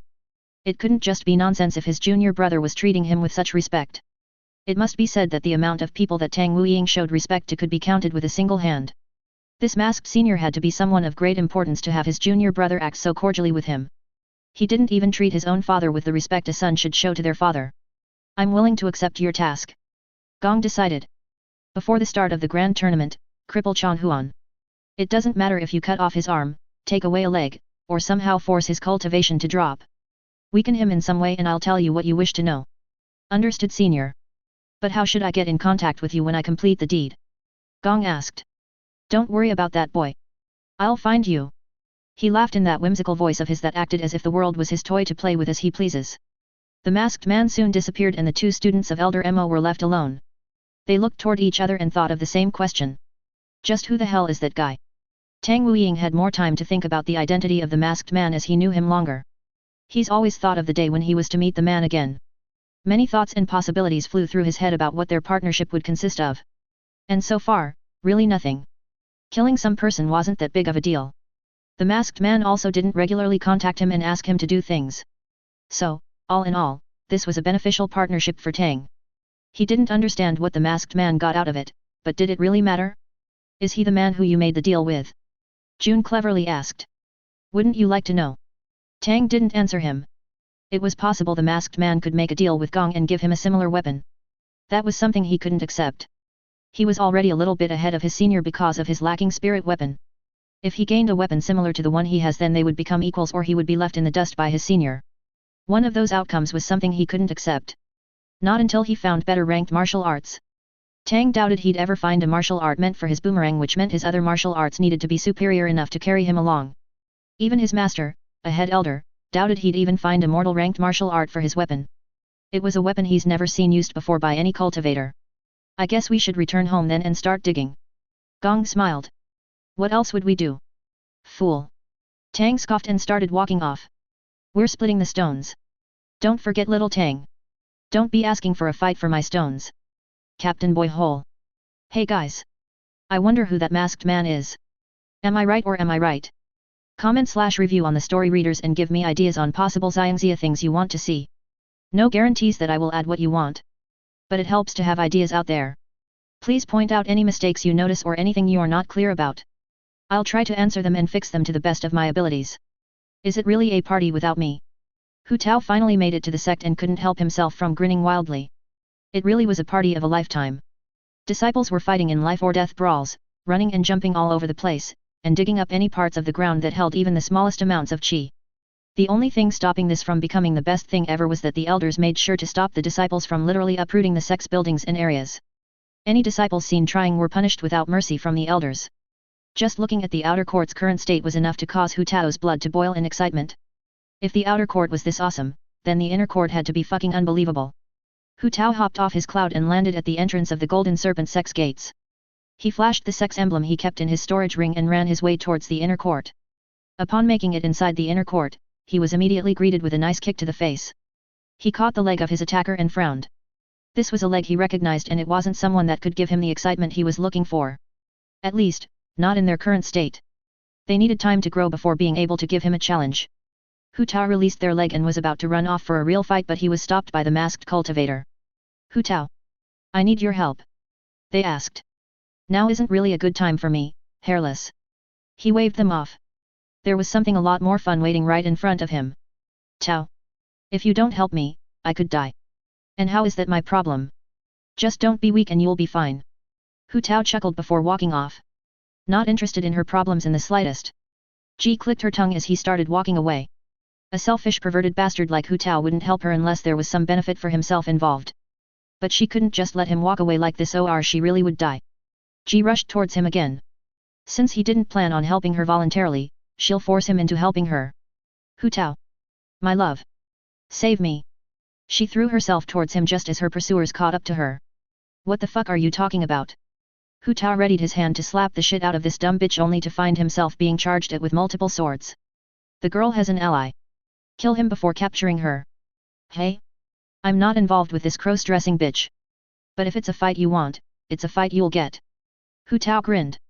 Two red shadows coming from the inside of Hu Tao's body split from his body and charged towards the incoming cultivators. While his shadows were playing with the assassins, Hu Tao snatched Ji by the throat and lifted her up. Don't think you can use me like this and get away with it. Just because we spent a little time together in the treasured plains doesn't mean we became best friends, alright? He threatened while choking her. I'll pay you back, she pointed her sword at his chest. You'll pay me back, hey? What if I requested something like this? He grabbed a handful of her ass that promptly painted a red blush on her face. Help me, get rid of my family's enemies, and I'll do whatever you want, she choked out. Ooh. Now it's help you rid you of your family enemies and not just save your life. Hu Tao pointed out. He released his grip from her throat and watched her fall to the ground. She hacked and coughed on the ground to try and get some air into her lungs. Hu Tao didn't care about any of this. He gently grabbed her by the face and forced his lips onto hers. She tried resisting at first but it seems Hu Tao wasn't only talented when it came to martial arts but also in other matters. Ji was forced to live with the fact that her first kiss was taken by this selfish, insufferable, sexual deviant. Along with secretly loving every second of it. It felt disgustingly wrong how good she felt during their kiss but she wasn't completely gone from pleasure. Ji thrusted her sword into Hu Tao's chest, pushing him away. Her sword barely left a mark on Hu Tao's bare chest but injuring him wasn't her goal in the first place. It was to part his lips from her own. He grinned at her when he saw the hate-filled glare staring at him. That only made her regret choosing to rely on this pervert for help in the first place. I'll take that as an early payment for wasting my time with you. He licked his lips after the separation of their tongues' passionate duel. Shivers ran through Ji's body but she knew it was too late to take back her words. If Hu Tao could truly deal with her family's enemies then her virginity isn't too large of a cost at all. Stick with me while I have my fun though. I'll deal with your family shit after all this fun is done and over with. Hu Tao said as his clones returned to him covered in blood. Seeing Hu Tao's clones easily clean up the pursuers that were after her only made her conflicted emotions grow even more agitated. He didn't even have to take on the men she stood no chance against with his real body. It upset her greatly that a man with so much talent and strength had the most despicable personality inside the sect. How was it fair at all? Hu Tao let the crossdresser follow behind him as he tried to find the place with the most cultivators fighting. Hu Tao was talented as both a chi and body cultivator but his specialties lied more on the physical side. Simply because it was more fun to beat the shit out of people with his body than using chi to do so. At a time like this, Hu Tao would normally rely on his natural instincts to find the most people, but more than half of the cultivators in the inner court were Qi cultivators. So, he used his Qi to sense where people were and hurried his way over there with Ji in tow. As he was about to make it to the massive battlegrounds near Elder Mo's mansion, he was suddenly stopped as a familiar figure appeared in the distance. This guy could have been fun but was a total pushover last time they fought. Hu Tao was interested in seeing how far he came along, but he didn't hold much hopes. He was one of those secretive bastards that hid their true strength in public even when their lives were at stake. That familiar figure that Hu Tao saw conjured a flame within his hands in the shape of a phoenix and tossed it in their direction. The flame gradually increased in size until it was large enough to engulf both Hu Tao and herself. Ji was shocked at seeing the power held within those flames and immediately prepared herself to avoid the incoming attack. Whoever this person wasn't holding back at all. He intended to kill. The battle-crazed angel flicked out with his chain and had it smack the incoming giant phoenix into nothingness. He flicked the phoenix bastard off before attempting to jump into the real battlefield far ahead of him. But as he did that, a girl appeared in front of them and used both of her palms to knock Hu Tao far away. Ji readied her sword as Hu Tao was flying away. Did these two have history with Hu Tao, or were they just bloodthirsty disciples using the current situation to release their pent-up dark desires? "Who are you two?" she asked, preparing herself for a life-or-death struggle. "She isn't part of that black girl's group. Unless she's new," the handsome white-haired boy commented. "So, we don't have to kill her?" his spirited partner with an impressive bust asked. "It depends. You, girl, are you going to get in our way?" he asked her. "I can't let you kill him," Ji responded. "Then she is our enemy," he concluded. "I'm not killing anyone unrelated." "What's your relation to Hu Tao?" the girl asked Ji. "I need him to help me with something personal. We aren't friends or allies or anything of the sort. If you are willing to delay your current plans of killing him until after we're finished with our business, I will gladly stay out of your way." Ji spoke. "So she says. So, what are we going to do, boyfriend?" the girl asked the white-haired boy. "This could be our only chance of killing him while his true allies aren't around. Who knows how much he'll grow by the time of the grand tournament? I apologize, but I can't take that risk of him getting even stronger. We must kill him today," he decided. "I'll have to do everything in my power to stop that then," Ji declared. "Yan Yu, handle the girl." "I'll handle." He couldn't finish his words as Hu Tao flashed past and kicked him directly in his stomach, sending him flying away. "Handle that, you phoenix fuck. You want to go a second round? This time I'll really tear your fucking heart out," Hu Tao shouted. CaptainBoyHole. This isn't going to lead into a long arc only featuring Hu Tao for those that absolutely despises this little irredeemable villain of ours. We're only going to be him for a little bit before switching in with Jing, the rest of the gang, and then going along with back-to-back POV switches kind of. I'm trying to build up hype for this grand tournament a little bit, but I'm not sure. I want to make it awesome. I want the fights to be looked at like, oh my god, he's going against who? Does he stand a chance? Who will win against two equally fearsome disciples? And stuff like, who is this dark horse taking the tournament by storm? He defeated the great awesome insert random generic young master with a little talent here. You know, the generic Xiangxia stuff that we just can't get enough of, but I also wanna add some stuff that isn't so generic. Like my own little twist or flavor on the Xiangxia tournament sequence. I don't know what that is yet, but I'm going to try to find out. Also comment your own suggestions for this upcoming tournament between Golden Serpent Sect disciples. Comment/review on the story readers and give me ideas on possible Xiangxia things you want to see. No guarantees that I will add what you want. But it helps to have ideas out there. Please point out any mistakes you notice or anything you are not clear about. I'll try to answer them and fix them to the best of my abilities. Blazing Zombie vs Blitzing Wolf. That piece of shit at the 9th stage won't be able to save you this time around. Hu Tao shouted. I'll need no one's help to deal with you. I've become far stronger than I was last time we met, Hu Tao. BoFai effortlessly recovered. Oh, you must have gotten pretty lucky in the treasured plains if you are confident in killing me. Let me guess, it's a magical treasure that'll be able to seal me. He grinned. I don't plan to seal you away this time, Hu Tao. I plan to kill you. BoFai vowed. Ha ha ha. Now you're just trying to make my dick hard. Let's see if your mouth can hold up to your skills. Hu Tao vanished from his previous spot. He reappeared in front of BoFai intending to claw him into multiple pieces. A single slash diagonally rising across BoFai's chest was stopped by a barrier of flames. Hu Tao whistled as he felt the heat of those flames. Princess's flames didn't stand a fucking chance against this bastard's fire. He could swear the skin on his flesh even started boiling for a second there. Hu Tao ignored the flames and struck out with a simple kick that sent the white-haired youth sliding backwards. The aura of fire dimmed in size before taking on a new form. BoFai entered his martial stance as the flames turned into forearm guards, flame gauntlets, shin guards, and a long cloak. He had a confident smirk on his face as he looked down on Hu Tao. What? I hope you don't think that'll make a difference in me fucking kicking your ass. Hu Tao mocked. Come then. He waggled his finger at Hu Tao. I was already planning to. Hu Tao leapt forward. Once he neared the confident bastard, his leg kicked out in an attempt to kick him across the face. An attempt that was foiled by BY raising his wrist and blocking with his flame gauntlet. Hu Tao's kick sent BY sliding back even further, proving that his physical strength was still above the Phoenix's master. The fighting maniac sped behind the confident youth and with a spinning back kick, launched him spiraling through the air. But Hu Tao could see his attacks were doing barely any damage to the fucker, while his body was taking some bad burns from just touching him for more than a second. If things continued this way, then Hu Tao would slowly melt himself alive while the son of a bitch watches him maim himself. Usually upon realizing this, one would try and think of a different strategy, like attacking from a distance or fighting in a way that didn't require you to physically touch the foe. This wasn't what Hu Tao did at all. Hu Tao madly grinned as he used his superior speed to reach BY in basically a second and trapped him in a painful bear hug. Painful for the both of them. The two handsome fighters looked deeply into each other's eyes. One with sick twisted shine in his and the other with a pained hate-filled glare. Hu Tao's powerful hold prevented BY from using any part of his upper body while BY's flames slowly burned Hu Tao's flesh. Chains began to wrap around the both of them before they suddenly took off into the sky at incredible speeds. They went so fast in fact that most of BY's flames couldn't keep up with the change in oxygen. Temporarily the flames surrounding him went out for a brief moment, before quickly being reignited with his chi. And just as they got started, the two of them began to plummet back down to the earth while spinning. Flames spiraled around them just as they were falling back to the earth. BY tried everything to escape Hu Tao's tight hold but knew he couldn't break free with strength alone. He ramped up his flames to even higher temperatures to kill the crazy young lad even faster. Then when he's turned into ash, he'll slow his descent with his flames.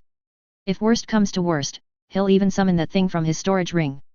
BY borrowed the endless flame of the young phoenix that he dominated with his old soul and used it to melt Hu Tao. Awoo! Hu Tao howled. After that howl, the flames barely did anything to Hu Tao anymore.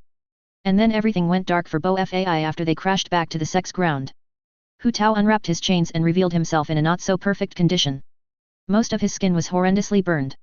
It wasn't to the point that it looked like he had no skin at all but was recently engulfed in a blazing flame and just barely saved from the jaws of death. Surprisingly, he held no injuries made from the landing. Ji could only stare in amazement as the sound of a bell's jingle rang out in the surrounding. From that jingle, she could see the damage Hu Tao has taken were slowly being healed. The pain he gained from enduring the heat of a phoenix's flames weren't in vain. As all the pain and suffering he just went through directly increased the strength of his physical body.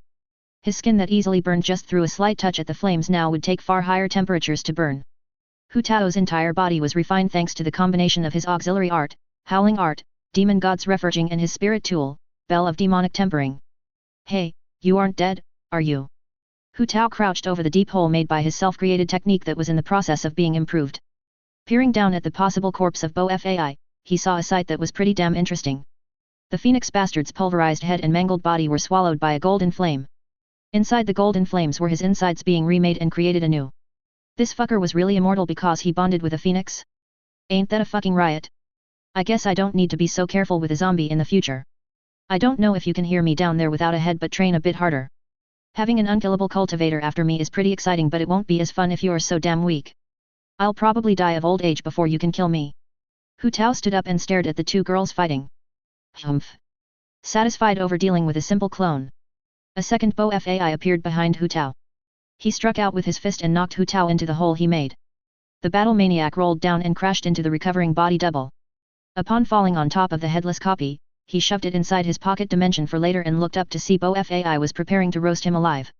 But he wasn't worried about his flames anymore after his body was strengthened through his auxiliary martial art and the bell of demonic tempering. Flames of devastation. A bird made of orange flames spewed blue fire from its beak down into the hole Hu Tao was sent down. Blue fire. That's cool, but the princess can do that trick too. Was his only comment to this as his body was bathed in flames. Oh, these flames aren't ice cold like princesses. He casually noted. Chains of the ancient. BY didn't let up. Floating green chains shot down towards Hu Tao's figure. What are you trying to do, chain me up like some bitch? I got somewhere to be after this, you know. Hu Tao laughed. Him of a silent god. He skillfully blew into a golden ocarina.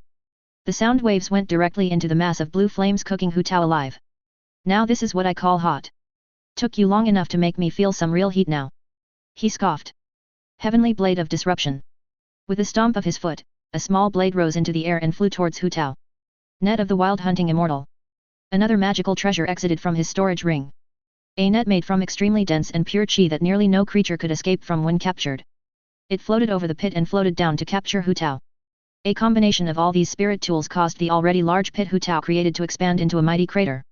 An explosion of chi erupted into the sky from the continuous use of Bo Fai's treasures. An explosion so grand that it was visible from the outer court. Bo Fai thought about using one more of his valuable spirit tools just to be extra sure that Hu Tao was dead, but he couldn't possibly survive something like this, could he? The boy was a once-in-a-10,000-year genius, but even this would be too much for him. You aren't the only one who can make clones, retard. Hu Tao appeared behind him and slapped the back of his head. Bo Fai's mind couldn't even process the fact that Hu Tao was still alive somehow. He stood there dumbfounded until Hu Tao's powerful palm slammed into his back. It launched him across the hole and all the way to the other side of the inner court. Hu Tao chased after the zombie bastard as he was flying through the air. The wolf-like disciple whipped his chain towards Bo Fai and captured him, suddenly stopping his forward momentum to sling him back towards himself. And with a jaw-dropping elbow to the stomach, the Phoenix's partner spat up blood and dropped to the ground. You really can't take a hit for shit, can you? You should train your martial arts more and rely on that useless Phoenix less. Not even Manchu is as pathetic as you are. And he's the holder of the Azure Dragon for a mythical beast. Hu Tao shook his head.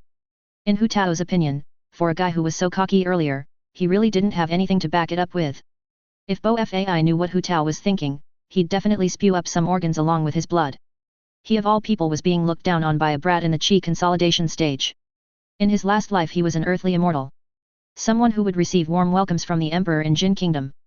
A person that was only 2 major stages from the final cultivation realm. Hu Tao walked away feeling a bit blue-balled by the zombie. Bo Fai never got up from his last attack nor made a sound. That last attack of his should have put a hole through his gut, but it seems he had a secret friend protecting him from the shadows. There was a chi barrier made that took most of Hu Tao's blow. If he was particularly curious, he would have fought the Heidi bastard for himself, but there was more fun to be had elsewhere. Those two wouldn't be any fun. Hu Tao arrived back to where they first started fighting and gobbled up Bo Fai's obviously high-ranked spirit tools with his storage ring. Back when he was in the hole, he simply used his movement art, the wolf pack hunts together, and avoided all of them with a speed clone. If there was one fatal flaw that the zombie had, it was that he was slow as hell. Both reaction speed and his body's speed were slow as all hell. Well, really, that bastard had hundreds of flaws in Hu Tao's eyes. His only good trait were those flames and undying body.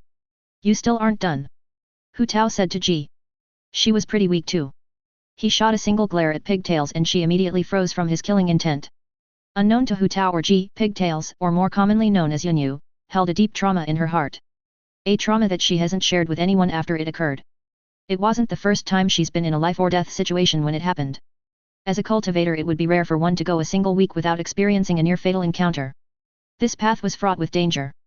For Yunyu, however, it was the first time she's been completely helpless and at the mercy of someone else. All her life, her older brother took care of her. He made sure her time as a cultivator was spent in complete luxury and with as little difficulties as possible. So, when Hu Tao nearly killed her back then, it was the first time she's ever feared for her life and felt like no one could possibly save her. Not even herself. She thought of telling him about her brother that was in the 9th stage of the chi consolidation realm, but she didn't even get the chance to speak. He gripped his hand around her throat and stopped her from making any type of sound. There wasn't a shred of mercy in his actions, nor was there any interest in herself. His eyes never met hers once while he was choking her. Not even her body was of interest to him. Yunyu thought that she'd never have to relive that experience again after seeing her brother snap Hu Tao's neck. But he was still alive. He survived an attack from her brother who was 5 small stages above him at the time. And the nightmares that came after that day. They still haunted her every time she slept. It was impossible for her to sleep at night without waking up screaming the next morning. Bo Fai told her that a heart demon like this could ruin her future as a cultivator. She'd never make it to the mortality ascension realm with a heart demon as powerful as hers. If she couldn't break the fear that Hu Tao brings to her soul, her final realm would be the chi transformation realm. Is she even conscious right now? Have you been fighting someone who wasn't even awake? Hu Tao questioned as he waved his hand in front of the girl who hasn't moved a single inch after he sent some killing intent at her. She was fine earlier. It wasn't until you got done with your fight and looked over here that she got like this. Ji explained. Whatever. This fat-titted midget isn't on my fighting list anyway. Try not to die while I have my fun in that massive brawl over there. He roughly groped Yunyu's chest before hopping away. Pervert, Ji sighed. The girl was still frozen in shock. She didn't react even when Hu Tao pinched and pulled at her erect nipples. Poor girl. she thought as she followed behind him. CaptainBoyHole. Sorry guys, I took so long to upload this chapter. I sort of forgot and got caught up in creating a new story to release.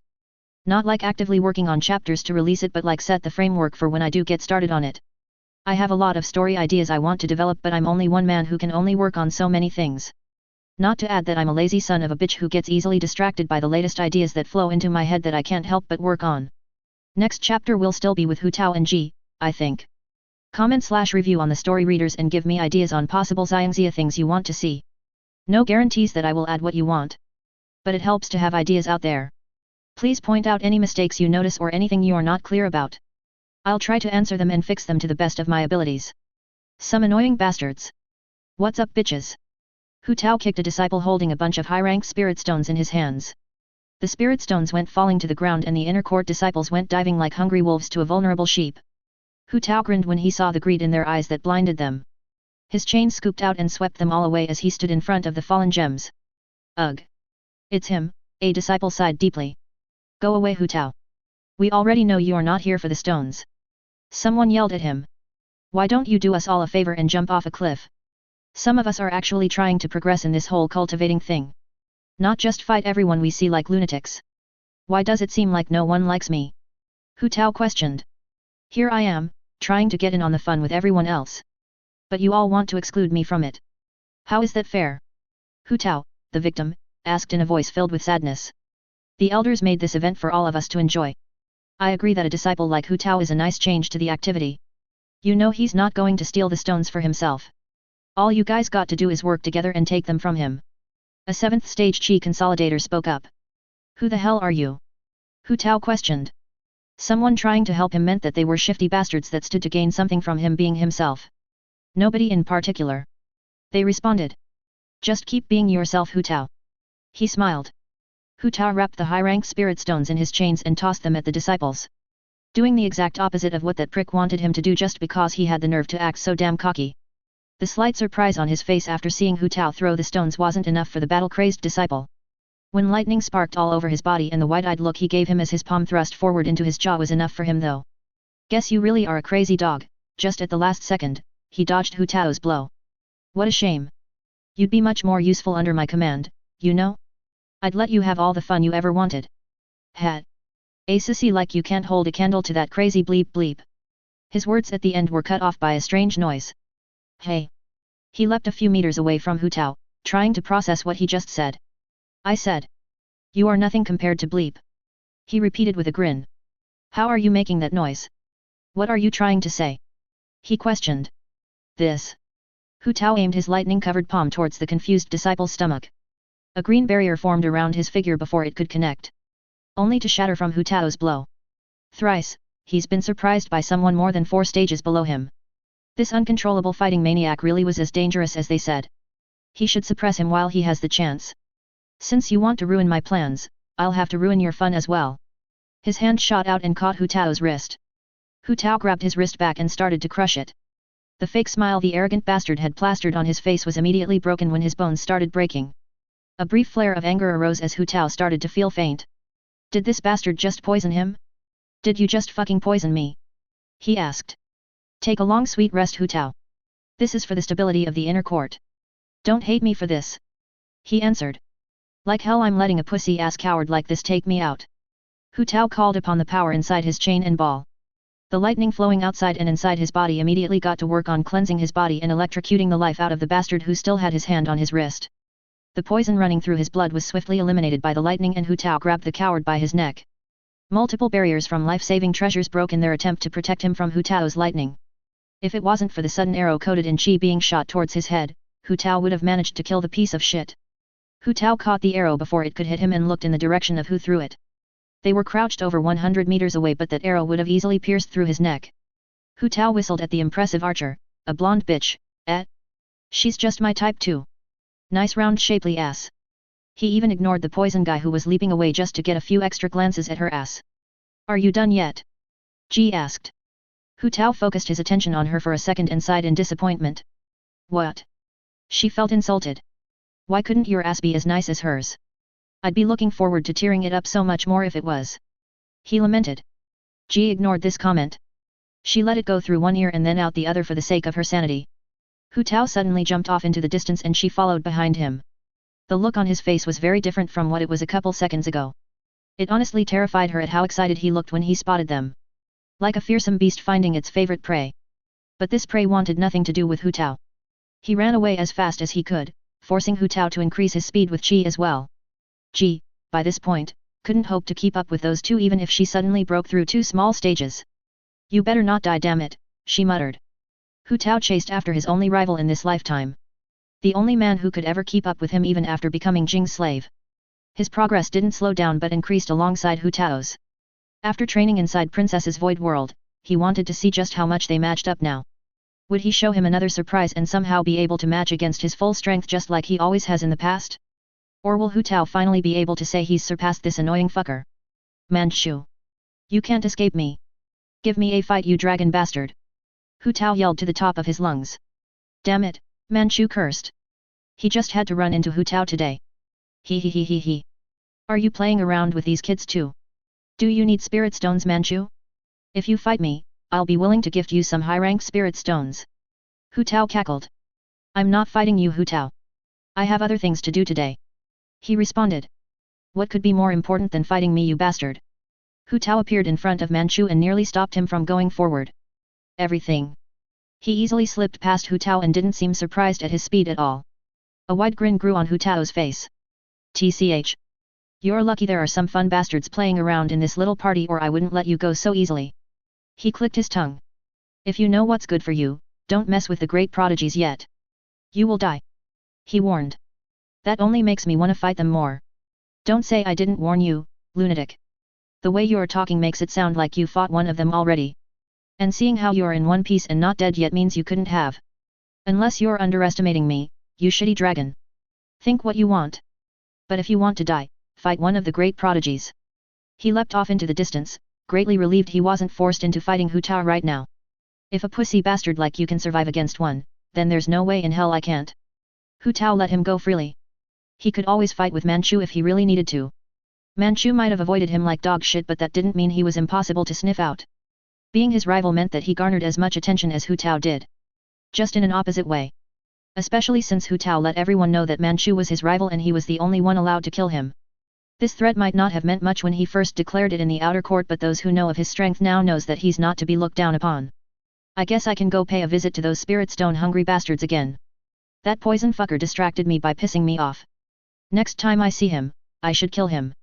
Just for being so annoying. Hu Tao decided. He ran back towards the main plaza of the inner court. Ji managed to spot him as he was coming back and waved to him. She was instantly irritated when he ignored her and ran past her.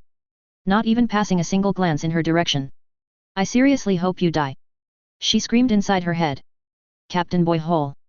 I think this is our first chapter with the actual appearance of Manchu. I'm also falling behind again in chapter development. Keeping up with these chapters is like a never-ending battle and I'm losing. Haha anyway, next chapter on Monday will be with Jing. Comment/review on the story readers and give me ideas on possible Xiangxia things you want to see. No guarantees that I will add what you want. But it helps to have ideas out there. Please point out any mistakes you notice or anything you are not clear about. I'll try to answer them and fix them to the best of my abilities. A new toy. How do you like your present? Jing asked her newest toy. In front of her was a delicate young girl with beautiful skin and a cold hard face. A face that made Jing wonder, guess, and hypothesize about what kind of childhood could mold such a girl into the empty and cruel person she is today. Inside of her is nothing but the goal of becoming stronger and a deep hatred for someone or something that Jing has yet to identify. Perhaps her family or clan was annihilated when she was younger and since then has thought of nothing but gaining revenge and pushing herself to the limit to gain the strength. She needs to get that revenge. But that was simply Jing's guess. If there was a story to be found inside Juju, it would reveal itself one day. Juju stared into Jing's eyes. The grape vein growing out of her head softly shook as Jing's hand softly caressed her face. Her touch wasn't rejected nor was she repulsed in the manner she did it. Maybe deep down, she understood that Jing could give her exactly what she needed. And if she needed to give up her body for something like that, she'd do it in a heartbeat. But there was something that Jing couldn't take no matter how hard she tried, her sense of freedom. It was only thanks to the parasitic lotus that Jing could gain someone like Juju on her side. Jing could order her to spill her innermost secrets and desires. But where was the fun in something like that? It would be better to grow closer together as master and subordinate first, and only when she felt like entrusting her deepest thoughts to her would she be satisfied. Primarily though, her interest in Juju was solely physical. Which is why she went through the effort of having one of the Wolfang gang infect her with the parasitic lotus instead of recruiting her through natural means. Jing believed that after having her fun with Juju, she'd eventually tire of her and throw her away. It would be easier to do that if she was infected with the lotus. And ever since Wenling and her stopped talking, Jing's needs have been growing in the meantime. She thought of using Hu Tao as a release for her sexual outlet, but with his personality, it would be impossible unless she sewed his mouth shut. I've returned with my report. Wen appeared behind her. I'm listening. Jing responded without even looking at him. In the outer court, multiple skirmishes between the factions and normal disciples have increased. Many deaths have been confirmed and the elders still show no signs of getting involved. He relayed. Any important deaths? She asked. None from those ranked highly on the ranking board or a part of the three major factions in the outer court. He answered. Continue. In the inner court, several important events have occurred. The number of deaths in the inner court far surpass the outer court. The location of the second storage of spirit stones have been found in Elder's Mo courtyard. Many disciples are fighting tooth and nail for high-rank spirit stones while Elder Mo happily watched, not bothered in the least about all the fighting near his home. Hu Tao has been spotted within the inner court with several high-rank stones in his possession. More than half of those in the inner court are chasing after him for the stones or to simply kill him. He informed. What of the great prodigies and the major factions? Any movements by the elders? No news of any of the great prodigies getting involved, but I doubt they could refuse the temptation of high-ranked and supreme-ranked spirit stones. Even the elders would be interested in stones of that rank. The major factions are looking for the stones as well as trying to kill Hu Tao. I couldn't get any news on any elders, my strength is insignificant. I apologize. He bowed his head. No matter. I didn't expect you to learn much about the elders in the first place. Take this. It'll aid you in gaining information for me. She took out a mask she refined earlier. This mask hid his presence, cultivation stage, and muffled any sounds he made effortlessly. It resembled the old mask she used to wear, but this one was an improved version of it. Improved in the sense that it now clouded the soul of wearer as well. Something her old mask didn't have, and probably was how that monkey from the treasured plains sensed her. It was thanks to Li Li that she could find out about such a weakness in the first place. Knowledge on souls is incredibly lacking inside the Golden Serpent sect, or at least for someone of her stage. There was nothing inside the floors she's allowed to go on in the martial pavilion about souls or techniques regarding souls. And none of her followers even heard anything about the subject except old tales they were told when young or about ghostly specters. So, pretty much useless. Your kindness is too much. I shall do my best to serve you. He placed on the simple wooden mask. Don't act so fake with me, Wen. It takes more than flowery words to get on my good side. Act like yourself and I will treat you right as long as you continue to satisfy my demands. Jing threatened, annoyed by his new fake personality. Ah? Was it really that obvious? He scratched the back of his head, embarrassed. Was that all you needed to tell me? Jing asked. Yeah, pretty much. The search for the spirit stone is still going strong. I'll tell you if anything important happens by the end of it. He smiled. You're free to go then. Jing waved him off. Bye. He disappeared without a trace that he was ever standing here. I suppose I can save our alone time for after all the chaos and fighting is over. Seeing these greedy, selfish, and idiotic disciples ripping each other apart just for some stones will be very exciting to watch. Jing told Juju.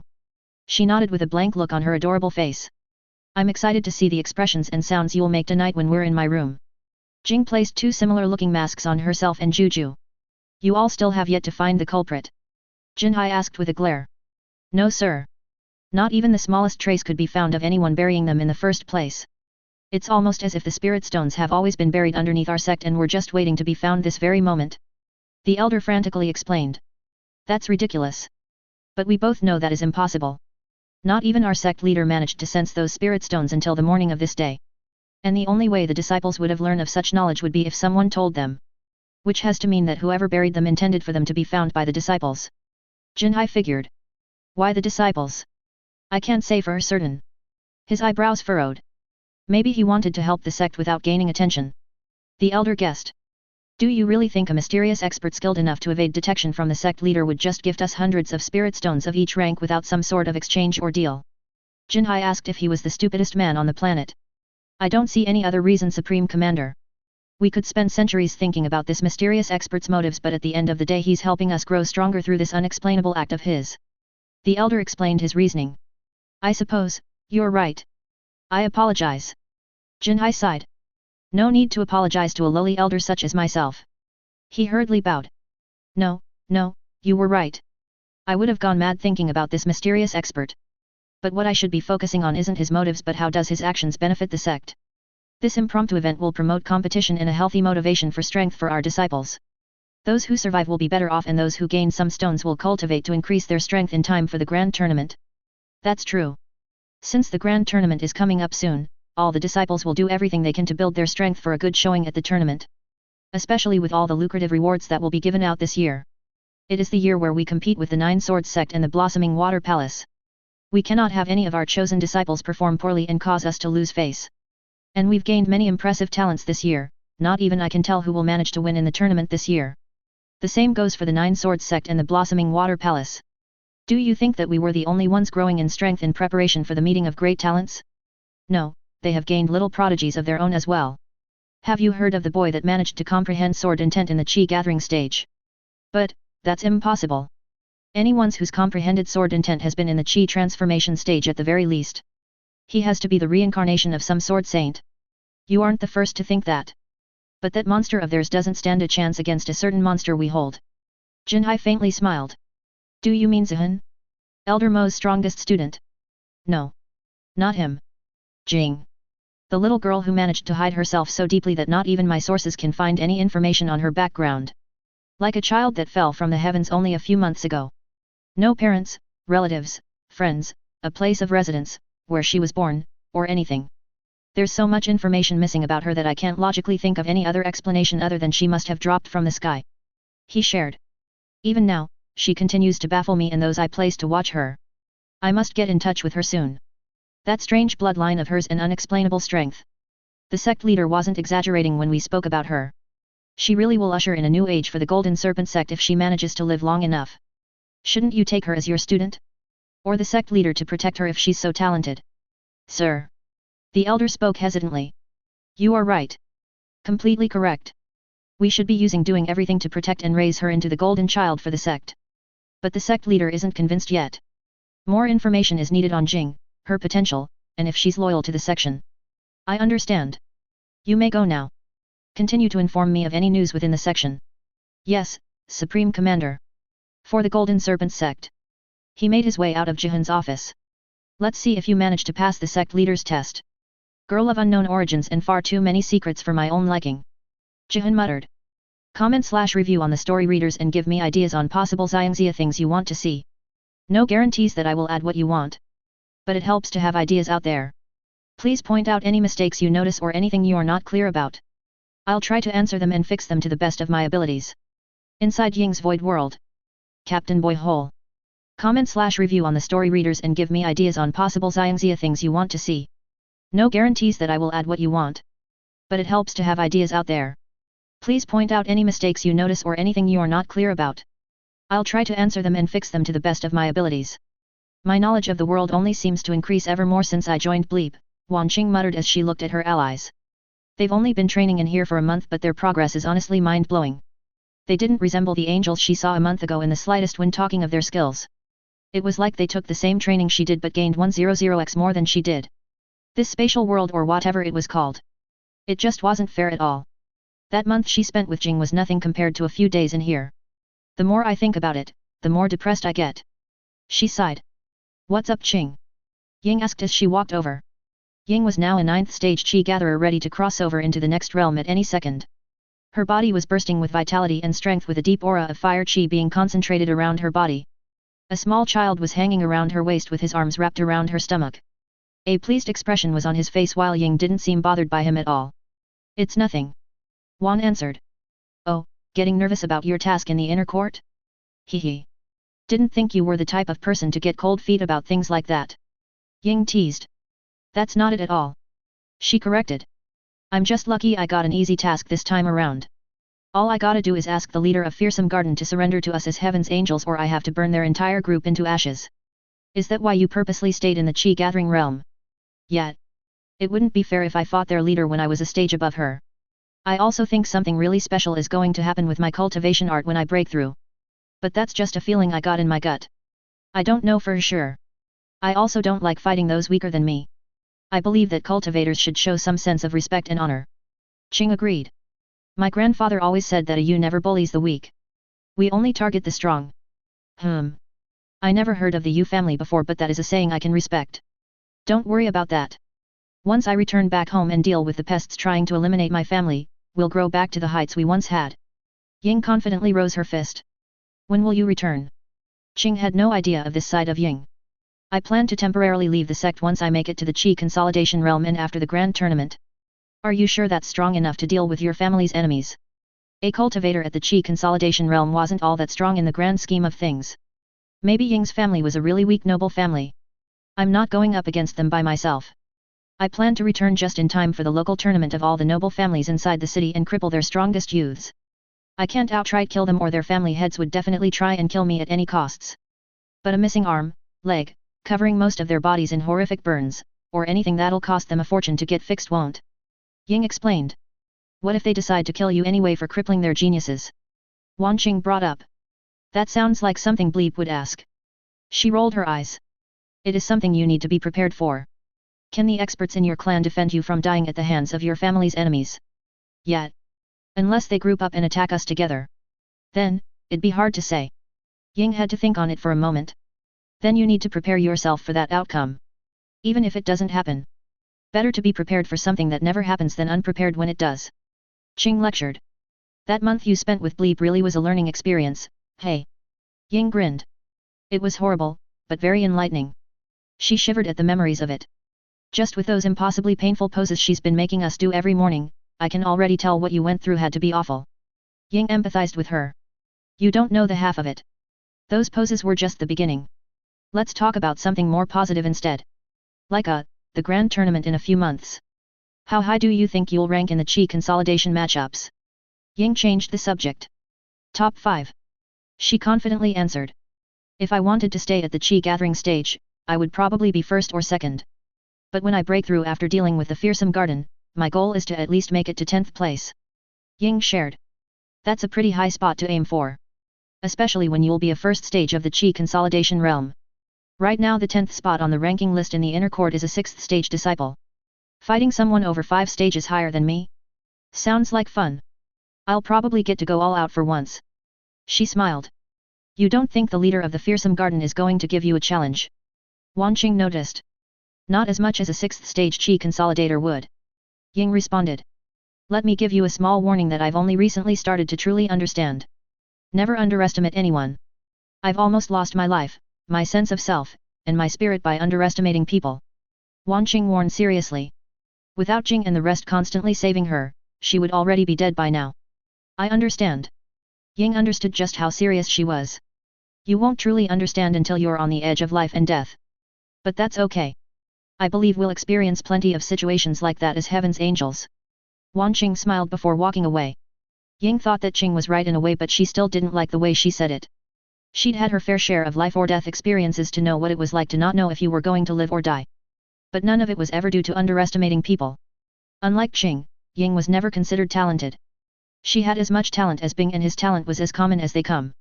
People like them shouldn't have had the opportunity to enter a sect as grand and respected as the Golden Serpent sect. It was only through luck that they survived the recruitment test. With her average talent, she never underestimated anyone she fought and always fought to her full ability. Even when she knew it was impossible to win against a foe, she never gave up. Her grandfather once told her something very important when she was younger. Back then, Ying was more of a brat who didn't understand the true nature of the world. She thought the training her grandfather made her go through was stupid, tiring, and a waste of time after learning that her talent wasn't anything special. It was that moment when her grandfather yelled at her for the first time. That was also the first time she ever cried from something that wasn't physical pain. He told her that if she gave up in the face of hardship and danger, she would never make it anywhere in the world. Nor would she ever accomplish anything to be proud of as a member of the Yu family. After he left her in the backyard alone, Ying spent that entire day doing nothing but the training her grandfather wanted her to do in the first place without a single word of complaint. She released enough sweat and blood to fill multiple buckets by the time her grandfather came to get her. When he held her in his arms and apologized for yelling at her, she cried more than she had ever have in her entire life. After that day, she began to follow the family's code much more strictly and never complained during training again. Her grandfather was the only person in her family that showed her true love. Not her parents, cousins, brothers, but Ying didn't hate them because of their lack of love towards her. Ying was actually considered the strange one in her family with how emotional she was. Hey Bing! Come help me tame this spirit plant with your weird technique. Ying called out to the boy pigging out on the field of spirit grass. Mo. Hokey. He responded with his mouth full of grass like a grazing cow. Eating the plants nourished with qi from Ying's void world, helped train his body art, devil's physique. It turns out that he didn't need to eat only food with high-quality qi and nourishment. Just the high-quality qi part is important. If his stomach could digest magical treasures, they too would be things he could eat and benefit from. Maybe he should ask Jing about a spirit tool that'll help him accomplish something like that. Bing got off his butt and walked over to Ying, carefully standing over a normal patch of grass, making sure not to let it touch a single part of her flesh. Jing warned them once and only once about the dangers of this strange plant she decided to grow in Ying's garden. With a simple demonstration by her, no one needed to be warned twice of its dangers. She threw the corpse of a beast in the late stages of the qi preparation realm onto the seemingly normal-looking grass, and they all watched as it was slowly drained completely as none of its bodily fluids or flesh remained. How do you plan on taming this thing anyway? I don't think spirit plants can be tamed like spirit beasts. Bing asked. This thing has a will. Hao Gang said that it wasn't like the other spirit plants in the garden. And since it wants to live and grow so quickly in my garden, it needs to abide by my rules. She declared. I won't accept something in my void world that wants to kill me. That makes sense, but how are you going to tame it? She still didn't answer his question. I'm going to threaten it until it submits. My fire doesn't work as well as your weird martial art. She admitted. Wouldn't it submit to me instead of you then? Bing brought up. I'm going to burn it alive until it submits to me, and you're going to frighten it by using that technique of yours. She explained. Okay. Bing shrugged. He'd probably feel a little bit conflicted if it was an animal or person she was talking about doing this stuff to, but it was just a plant. Plants couldn't feel pain or anything. Probably. CaptainBoyHole. Exploring a bit of Ying's background this chapter. Besides that, nothing much else to write about. Attempting to tame a grass spirit. An orb flashed in between Bing's palms that immediately frightened the flesh-devouring grass into releasing its barbed grassy splinters at the tip of its grass blades. Bing calmly controlled his qi and the orb solidified into a spinning black and white orb. Black on one side and white on the other side, neither color taking more space than the other. Perfectly equal and balanced just as it should be. Without this balance, Bing, Ying, and Ying's garden would be destroyed from the explosion that would result from the disbalance of the yin and yang qi. Ying showed an evil grin as she began burning the rapidly growing grass, trying to take over her void world. I can do this all day, grass spirit. Become mine or I'll burn you to a crisp every day for the next century. She shouted. Perhaps if Ying was able to speak grass spirit, she would be able to understand that SCP-355 was going through horrible pain. Being burnt alive wasn't a pleasant feeling for most creatures under the heavens. So, once it realized that Ying was hurting it for some purpose, it had no choice but to submit. SCP-355 was only grass. It couldn't move on its own, put out fires, or communicate. The most frightening part of this entire situation wasn't even the fact that it was being burned alive. It was that slowly spinning sphere in the round one's hand that scared it all the way to its recently developed soul. That technique could surely damage its soul if it was hit by it. With the fire, it was painful, sure, but SCP-355 could always regrow its grass. Its soul, however, that was something it could not recover from so easily. Stop. Please stop hurting me. I'll do whatever you want. Just please don't let him use that on me, SCP-355 begged. Its words fell on deaf ears as neither Bing nor Ying could understand nor see souls at their low cultivation rank. If it wasn't for Li Li flying in and stopping them both, maybe they would have tortured the young grass spirit to its breaking point. Once Li Li flew in, he suddenly made both Bing and Ying look like complete fools when he brought forth a solution. More so Ying than Bing, as he was just following directions. Ying's face blushed heavily after seeing the young owl think of something she should have tried in the first place. Li Li plucked a single blade of SCP-355's grass with his talon. Its anomalous properties weren't enough to break past his feet. He then flew over to sword wrapped around Ying and stared at the young child in the eye. It willing opened up its mouth for the scary bird, and the grass blade dropped inside the mouth. Hao Gang made himself chew it before swallowing it, and once he did, he took on a new appearance. Previously, he mimicked Ying in appearance, as if he was her child or little brother. Same skin coloration, outfit, similar hair, and faces that resembled each other. But now, his skin was green, his hair turned extraordinarily sharp and spiky, and he could now control every single grass blade of SCP-355's. Ying also was able to control these grass blades as she was connected to Hao Gang through their touch. The way their bond worked was the same as it was outside the void world. As long as Ying was in physical contact with Hao Gang, she would be able to benefit from his special abilities. What form he was in didn't matter in the slightest for the conditions to activate. Ying beamed like the sun hanging overhead once she felt the connection between her, Hao Gang, and the grass spirit. She immediately felt like punching Bing for the terror she felt in the grass spirit's emotions. Obviously, she didn't follow through on this feeling because she was the one to ask him to do it. It would be wrong to hit him because of something she told him to do. But the feeling of that weird martial art of his, it had to be something extraordinary. Bing, what kind of martial art is that? She asked while controlling all of SCP-355's grass blades. I kind of accidentally stumbled upon it in the treasured plains. It's a cultivation technique but one unlike any other cultivation technique I've read before. He answered. What makes it so different? There are combat techniques alongside it. Normal cultivation techniques don't include combat techniques. Mostly they focus on aiding the cultivator in cultivation in some way. Higher-ranked cultivation arts give the cultivators several benefits to their chi or body while cultivating, while lesser-ranked ones give far less or none at all. But very few or if any at all give combat techniques in a cultivation manual. Not even my cultivation technique has a combat technique. How the hell are you so lucky, Bing? She poked his flabby chest, slightly jealous of his good fortune. Lucky is one thing I can promise I'm not. Bing confidently claimed. Bull crap. She responded. I can't deny the prowess of my martial arts, but I can deny that my luck is anything but good. In fact, I think my martial arts are the cause of my terrible luck in the first place. He shared. Whatever, Bing. Thanks for helping me out with the grass. I'll leave you alone to be a cow and eat all my spirit grass. She chuckled. Don't knock it till you try it. Spirit grass tastes better than you think. He defended himself. Is that true? She asked Hao Gang. How would I know? He innocently shrugged with his childish voice. Guess that was dumb of me to ask you. The creator of this world and all. She sarcastically remarked. I don't go around putting just anything in my mouth. Hao yelled. Feeling wronged, his mom would even assume that. You're always asking me to feed you things. How would I know if you ate spirit plants or not? Ying argued. I only want to eat interesting things. You and me both know that's not true. She's seen him ask for rocks to eat on the ground just because they had an interesting shape. It is true. The things a demonic sword considered interesting was different from what a human would consider interesting. Especially one that was only born several months ago. The two continued their little argument while Ying tried a few things with SCP-355. Bing left the two alone to strengthen himself as much as possible. Jing already told him of his impossible task, and honestly, he didn't see himself accomplishing it without a little bit of help from Hu Tao or Wan Qing. Lang Huan was at the very least a 4th stage Qi consolidator. Managing to land a fatal blow on someone like that at his rank, simply impossible. But she wasn't a complete monster, there were tasks he could do before that one to increase his strength. Things like raising his cultivation rank, harassing a few notable individuals in the sect for Jing, or weakening the Huan clan's forces within the sect. It was all rather troublesome, but he planned to deal with the Huan clan eventually. Being pushed into doing so wasn't too bad. He'd probably just train, eat, and laze around until they decided to mess with him again. Getting rewards for doing something he was going to do in the first place was pretty good. Jing was good at motivating them into doing tasks. There was almost nothing cultivators cared more for than resources and gaining strength.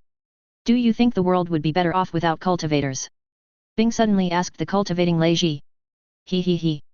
Maybe. He chuckled at such an abrupt and sudden question. I only asked because we don't really do much good for the world overall. Why do you think that is? There's no benefit in helping others. Bing easily answered. And that's the problem with most cultivators. They only see benefits and gains. Cultivators don't think the troubles of others is their problem. Or the problems of the world is something they should deal with, even if they can solve it with a wave of a hand. Lei Ji stated. I understand what you mean. Cultivators are the very definition of selfish.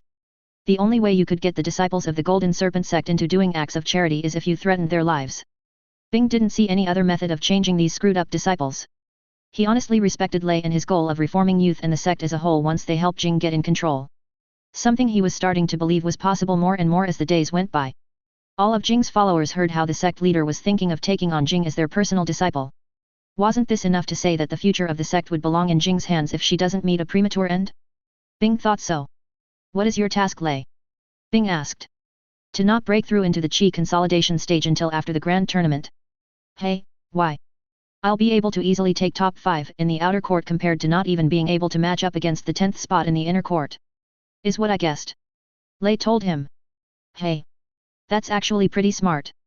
I guess I should stay at the 9th stage as well and then break through after the grand tournament. Sounds like a plan, my friend. Lei smiled. Let's get them rewards, Lei. And if we meet each other in the tournament, no hard feelings, all right? No matter who wins. No hard feelings at all. CaptainBoyHole. Merry Christmas to all that celebrate it and happy holidays for those that don't. Hope you have a great December 25th. As an American I'm pretty ignorant to other cultures so, forgive me. Anyway, this chapter was a slice of life chapter to show what the gang is doing inside Ying's void world while the hunt for spirit stones is going on. A core staged disciple. You're Jing, correct? An incredibly beautiful young man walked up to her. Jing was in the middle of accepting her last task of the month inside the mission hall. After accepting the task, Jing turned around to face the man. There were plenty of ways of going about this sudden encounter. But Jing was interested in what he was going to ask. This disciple was a face she hasn't seen before. And you are? She asked. Sorry for my rudeness, call me Jig. He performed a small bow. Why did you wish to speak with me? People were beginning to stare. And it was no surprise why they were being stared at either. This guy was a core disciple with an incredibly high cultivation base. Someone like him shouldn't even be in the outer court in the first place. There was also the fact that he was treating Jing with such respect despite being a core stage cultivator. Jig was stronger than some elders. What could someone of his lofty status want with a freak like Jing? I believe we should head somewhere more suitable before speaking about such things. Would you please follow me? He asked politely. Very well. Jing followed behind Jig as they left the mission hall. Before she passed through the doors, Jing slapped a certain talisman on the wall in case something unexpected happens. Jig was probably aware of what she did but most likely didn't know what type of talisman she placed down. It also would have been rude for him to question her just yet. They have never met before and he had something he wanted to talk with her about. She didn't have to follow him or answer anything at all if she didn't want to. Jig led her deep into the sect. Past the outer court and into the inner court before taking her to the court beyond the inner court. This was where the elders and core disciples lived. Massive houses that stretched across a seemingly endless field. The quality of air and chi here was far superior to that in the inner and outer court.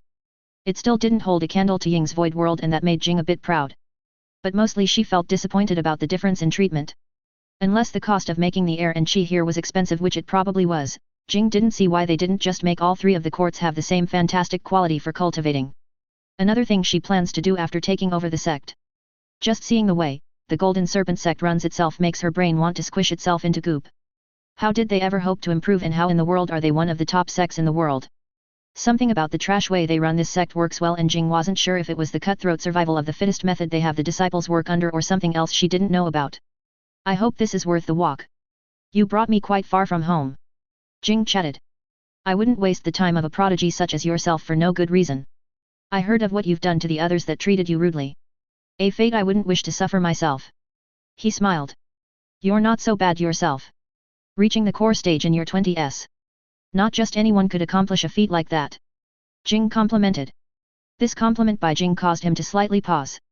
Jing's eyes peered into this short moment of pause to analyze him further. He wondered how did she know he was in his 20s and not just hiding his age with cultivation? Was it a martial art that could tell the bone age of someone? Why would a prodigy like Jing get a useless martial art like that? That couldn't be it. Thank you, Jig forced a smile. Who's your master? Jing asked. Elder Zhong.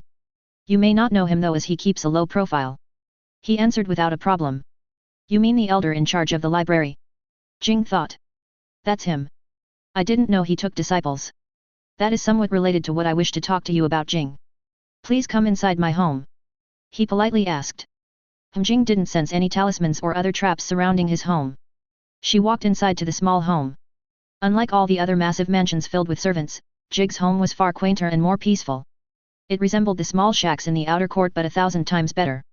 On the outside, it looked homely and inviting, like the type of place where an old couple were to spend the remainder of their lives together with no connection with the outside world. The construction of the house was perfect and didn't look as if it was going to collapse from heavy wind. On the inside, there were few objects to take notice of. Just simple everyday furniture but no windows. Would you like some tea? He asked. I'm fine. Jing responded. Please take a seat. I'm not sure how long this'll take and wouldn't want you to feel uncomfortable by standing the whole time. He offered. Jing took a seat on the opposite side of his wooden table. Taking a close look at the table, revealed that it wasn't made out of any standard wood. This craftsmanship. Could this possibly be some sort of spirit object? Or did a carpenter make this out of special spirit wood? Jing wished she could refine some of the furniture in her home. Actually, she wished she could refine the entire house. But that wasn't possible with SCP-914's size and material limit. Jing couldn't refine everything under the heavens. She couldn't refine things that she couldn't bring into herself. So that translated to various objects such as heavy objects, large objects, liquids not held in glasses or cups, gases, and people bigger than her. These restrictions didn't really affect her too much in the long run. The many things that she could refine were more than enough to benefit her compared to the things she couldn't. Jing, I would like to ask for your assistance. I'm sure you do, considering you brought me all the way out here. You see, my junior brother has recently involved himself in some trouble over a girl. Trouble that is too big for a person of his strength to deal with. He will most likely die if he doesn't receive any help anytime soon. You aren't able to help him for some reason. Jing understood. That's correct. Neither me nor my master are able to intervene in the trouble my junior brother has gotten into. If we get involved, the situation will explode into something that'll involve the Golden Serpent sect and possibly start an avoidable war. So you sought me out for my strength, not my potential? Jing asked. That's right.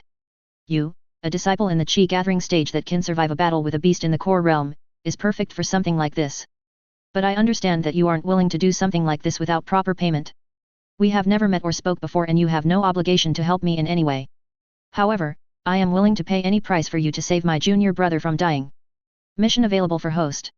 Save Jig's junior brother from dying a horrible death. Jig's junior martial brother is actually a person of fate. Sun Liuxian. His death isn't preordained at this time by the heavens and they are trying to prevent his death by any means possible. Rewards, SCP-682, Soul Refining Orb, Banner of Death. Interesting. I thought the being behind the system had a grudge against the persons of fate. The rewards look especially good but maybe that just shows how difficult this mission really is. I need to prepare myself well. Any price? Jing wanted clarification. Anything within my means. He quickly corrected. Having a core realm disciple owe me a favor isn't a bad deal at all. But just one favor isn't enough for me to risk my neck for someone I don't know. 3 favors and we have a deal. Jing offered. 2.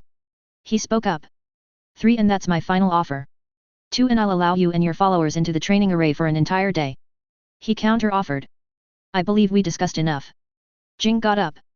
With Ying's void world, nearly nothing inside the sect could keep up with the rate of her angel's progress. In either martial arts development or cultivation. Jing walked towards the door as Jig was starting to sweat slightly. Was the life of his junior brother worth owing 3 favors to this strange girl? Jig already knew the answer to that question but still didn't like that he had to do this. I accept. 3 favors. He said as she was halfway out the door. The condition just raised to 4. Jing told him plainly. Fine. 4 favors. But you have to save my junior brother and bring him back without a single missing limb. He gave in. It was a pleasure doing business with you, Jig. I'll have him back before the grand tournament. His last known location was near the Emerald Grass Slaying Sect. Please head there first and if he isn't there, try to find a woman known as Elder Suying.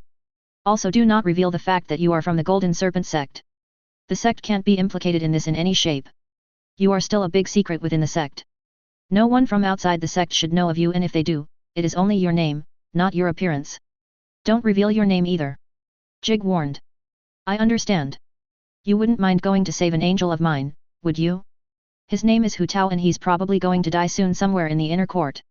I have a few things to prepare before I head out to save this brother of yours. Farewell.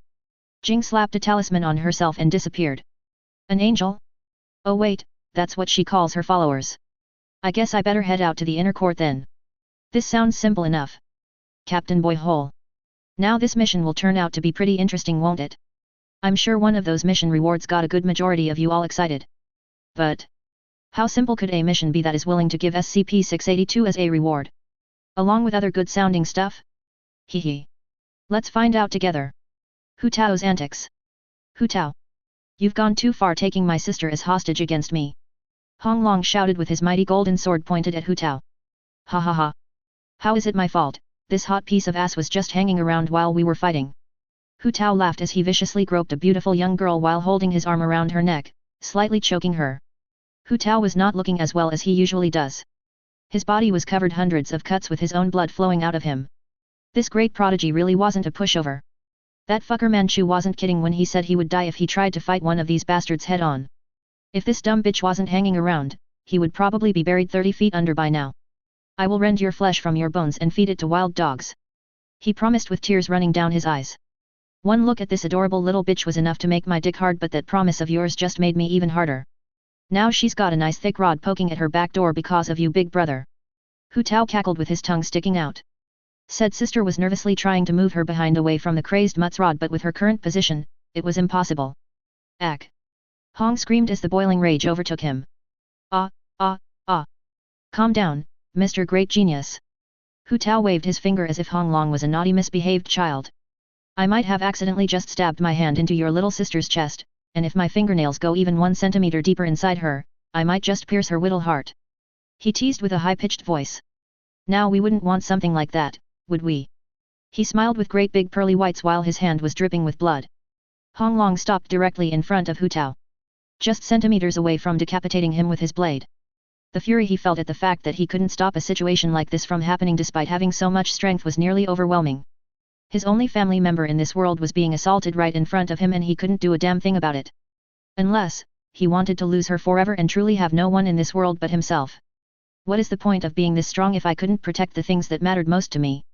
He stabbed the ground with enough force to split the ground apart. I can see this whole taking your sister hostage is really eating you up inside. And I had a real fun time fighting with you. I didn't stand a chance against a strong bastard like you even after I just had a super tough training session. You don't know how happy that makes me. Hu Tao laughed. That cruel, demonic, and mad laugh weighed heavily on the minds of both Hong siblings and those watching this horrible battle. How could a man be so obsessed about fighting that he forgoes all morals and any sense of ethics and honor?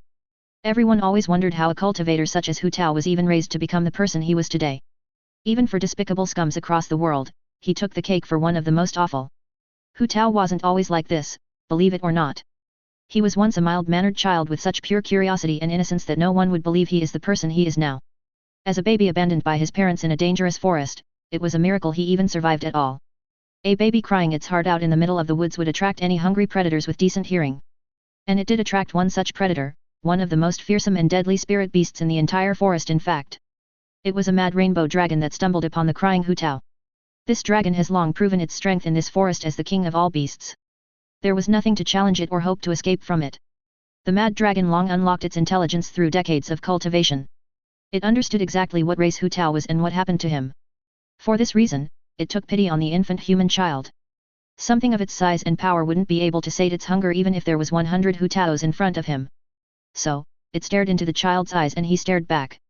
And he giggled. Infant Hu Tao laughed at the sight of the most ferocious predator in a 10,000 meter radius. But that wasn't all, he also reached out with his very tiny little baby hands to grab at the multicolored dragon. Laughter from any other creature directed in the mad dragon's direction would immediately be burned to ashes from its multicolored flames. However, Hu Tao's innocent and pure soul lit something inside the spirit beast. The dragon let the human infant grab hold of its fingernail that has pierced more beasts than this child could probably ever imagine. Its first instinct was to try to put that dragon's claw in its mouth, something that the dragon didn't allow the child to do. But by now, he was already infatuated by the human child without his knowing. His heart and soul were captured for the first time since he was born and soon he found himself raising the human child. May I go out into the woods today, father? 7-year-old Hu Tao politely asked. Have you finished your training? The mad rainbow dragon questioned. Yes, father. Not a single one of them were spared. Hu Tao responded. You may. His father gave his permission. Hu Tao turned away and happily skipped into the forest. Once he made it out of eyesight of the dragon, he suddenly got on all fours and broke into a full sprint with a wild smile on his face with his tongue hanging outside his mouth. He broke through the forest at a speed no ordinary child at the age of 7 could dare compare with. Not even some spirit beasts held a candle to the mortal child. I'm going to fuck your shit hard this time, Diamond Head Gorillas. My old man won't need to save me this time around. He laughed. 7 years of being raised by a spirit beast at the top of the food chain meant that Hu Tao was not given a normal childhood by any stretch of the word. At the age of 1 year old, he was expected to fight wild beasts equal to him in age. Normally, this was impossible for any human infant. Even those raised by clans with unbelievable wealth and power. But the mad rainbow dragon wasn't an existence those clans could compare to. He captured a spirit beast with the most nutritious milk in the continent and fed it to Hu Tao days after he found him, increasing his rate of growth to something that was incomparable to normal humans. With this skewed and unbelievably growth, Hu Tao was capable of fighting in life-or-death battles just at the age of 1. This still wasn't enough to make him become obsessed with fighting like he is today though. Back then, Hu Tao fought because he was forced to by his father. He absolutely hated fighting for a long time until a certain event changed his mind about it entirely. The mad dragon wasn't pleased that his adopted son disliked fighting so much when he had to go through much worse from his own mother. How was he going to survive with such a weak mentality? Hu Tao's father nearly lost his life against a group of cultivators who managed to sniff him out through several high-level spirit tools. Hu Tao almost died just by witnessing this battle. This battle was something that forcefully opened his eyes and with it, embedded something deep into his brain as an absolute truth and fact of this world. Throughout the entire battle, his father had a smile on his face even when he was moments away from death. That smile never left his face. He watched as his father enjoyed every minute of the fight. Being overpowered, overwhelmed, outsmarted, and bested in skill, he adapted, overcame, and prevailed against it all. Hu Tao's mind was like a sponge, sucking in everything his father did in that battle to survive. His crazy growth through the battle, the many desperate plans to survive, and just how much fun he was having during the battle. None of it was wasted. I never seen father look so happy before. Is fighting really that much fun for father? He questioned as blood dripped down his lips from the aftershocks of their attacks. Maybe if I learned to love fighting as much as father does, I could make him proud of me again. Lately his father's eyes have started to change in the way they looked at him. When he was younger, he could feel the love in his father's eyes even when he was doing nothing. Eating, sleeping, waking up, he would be able to feel the warmth and love within them. Maybe all this time he was thinking about what a great fighter Hu Tao would become. Something that Hu Tao didn't mind trying to come to love if it would make his father happy. His only family member. You stupid crazy fucking mad dragon. I will refine your core, avenge my fallen wife, and tear that brat apart limb from limb that you are trying to hide from us. A muscular cultivator screamed after being forced to kill his lover just to land a fatal wound on the dragon. All is fair in a life or death battle, human. Next time find a mate that isn't so weak that she could be captured in the first place. He mocked. I am gonna fucking kill you. He flew towards Hu Tao's father with a mad look in his eyes. This was the hardest fight the Mad Rainbow Dragon has ever been in, and that man with the twin blades was the strongest human he ever fought. His crass, vulgar, and inappropriate language throughout the battle was something that managed to infect Hu Tao later on. This development wasn't stopped by the Mad Dragon, as he respected the powerful human who nearly put an end to its long life. As Hu Tao started to gain an interest in fighting for the increasing affections of his father, his previous sweet and calm personality was being distorted and replaced. Replicating the fighting tactics of his father along with the cultivators of that day, his body, senses, and instincts for fighting were all improving greatly. The cruelty in his fighting style, vulgarism in his language, an obsession for making his father proud. He was becoming more different by the day. Soon, the old Hu Tao would be completely replaced by this new Hu Tao who was raised believing that his behavior was completely fine and something to be praised. Eventually, he would learn that he was quite different from other humans once he reached puberty. At the age of 13, the Mad Dragon sent Hu Tao away, never to return and to find his own path in this world as an adult. Hu Tao went into his first human town and was immediately set for execution by the people inside only an hour of arriving the town. Of course, he managed to escape and killed everyone who planned to kill him. Then he went to the next city nearby and learned a bit more of how humans like him were before also getting set to be executed in that city for various reasons. This continued for a few years until he was wanted across several towns, villages, and cities. Until he was found just inches away from being beheaded by an executioner. An elder from the Golden Serpent sect crushed the axe chopping downwards towards Hu Tao's neck and picked up the boy, declaring him his new disciple. He was impressed by the boy's decisive nature, and unparalleled fighting skills. A boy like him would be perfect to pass down his martial arts to. After declaring Hu Tao as his student and taking him to the Golden Serpent sect, he was assassinated while out of the sect. Leaving Hu Tao alone inside a sect that didn't care for mortals or untalented disciples that couldn't take care of themselves. For years, Hu Tao was stuck as a mortal working as a servant inside the Golden Serpent sect. Being bullied by chi gatherers, used as a sexual outlet for many females and sometimes male cultivators for his looks, and not receiving any help whatsoever from anyone. A person of Hu Tao's temperament could only handle so much before snapping. One day, he managed to get his hands on a cultivation technique along with a generic combat art after satisfying a negligent female cultivator in bed. For the next several weeks, he did nothing but stay inside his home to cultivate and practice. Once he left his home, it was as if he was an entirely different man. Everyone that has ever used him and abused him were killed in the most gruesome fashion. This quickly rose his reputation within the outer court, and since he was no longer immortal, he was allowed to rent martial arts from the library. With Hu Tao's monstrous talent for combat, bred by the Mad Rainbow Dragon, he quickly rose to the top of the court by mastering the mortal and stellar ranked martial arts with ease, challenging any and everyone within the outer court that dared to think he was just some pushover. Sometime after that he became one of the strongest disciples in the outer court, bringing him back to the position he was in when he was a child. His strength and talent being praised while no one was saying anything above his behavior. At least, no one with any power inside the Golden Serpent sect being able to convince him that his personality and his actions were wrong. My gut feeling is telling me that if anything happened to your sister here, you would spend every single moment trying to get revenge on me. Bringing yourself to the brink of ruin and destruction for a chance at getting at me. Don't you think that would be so much more of an interesting situation than just letting her go and you only being upset at me for doing something like this? Hu Tao asked. If you release my sister, I promise to give you a painless death. There is no other outcome for daring to touch my family, I apologize. Hong Long took a deep breath. Ha ha ha ha ha. Are you an idiot? Just for saying something so fucking stupid, this bitch has to die now. Hu Tao pierced the girl's heart and slowly started to get away with a portal by SCP-106. He roughly tossed her dead body at Hong Long while he got away. Hong Long wanted nothing more than to eviscerate Hu Tao into bloody chunks, but he couldn't just let his sister's body get violated any further.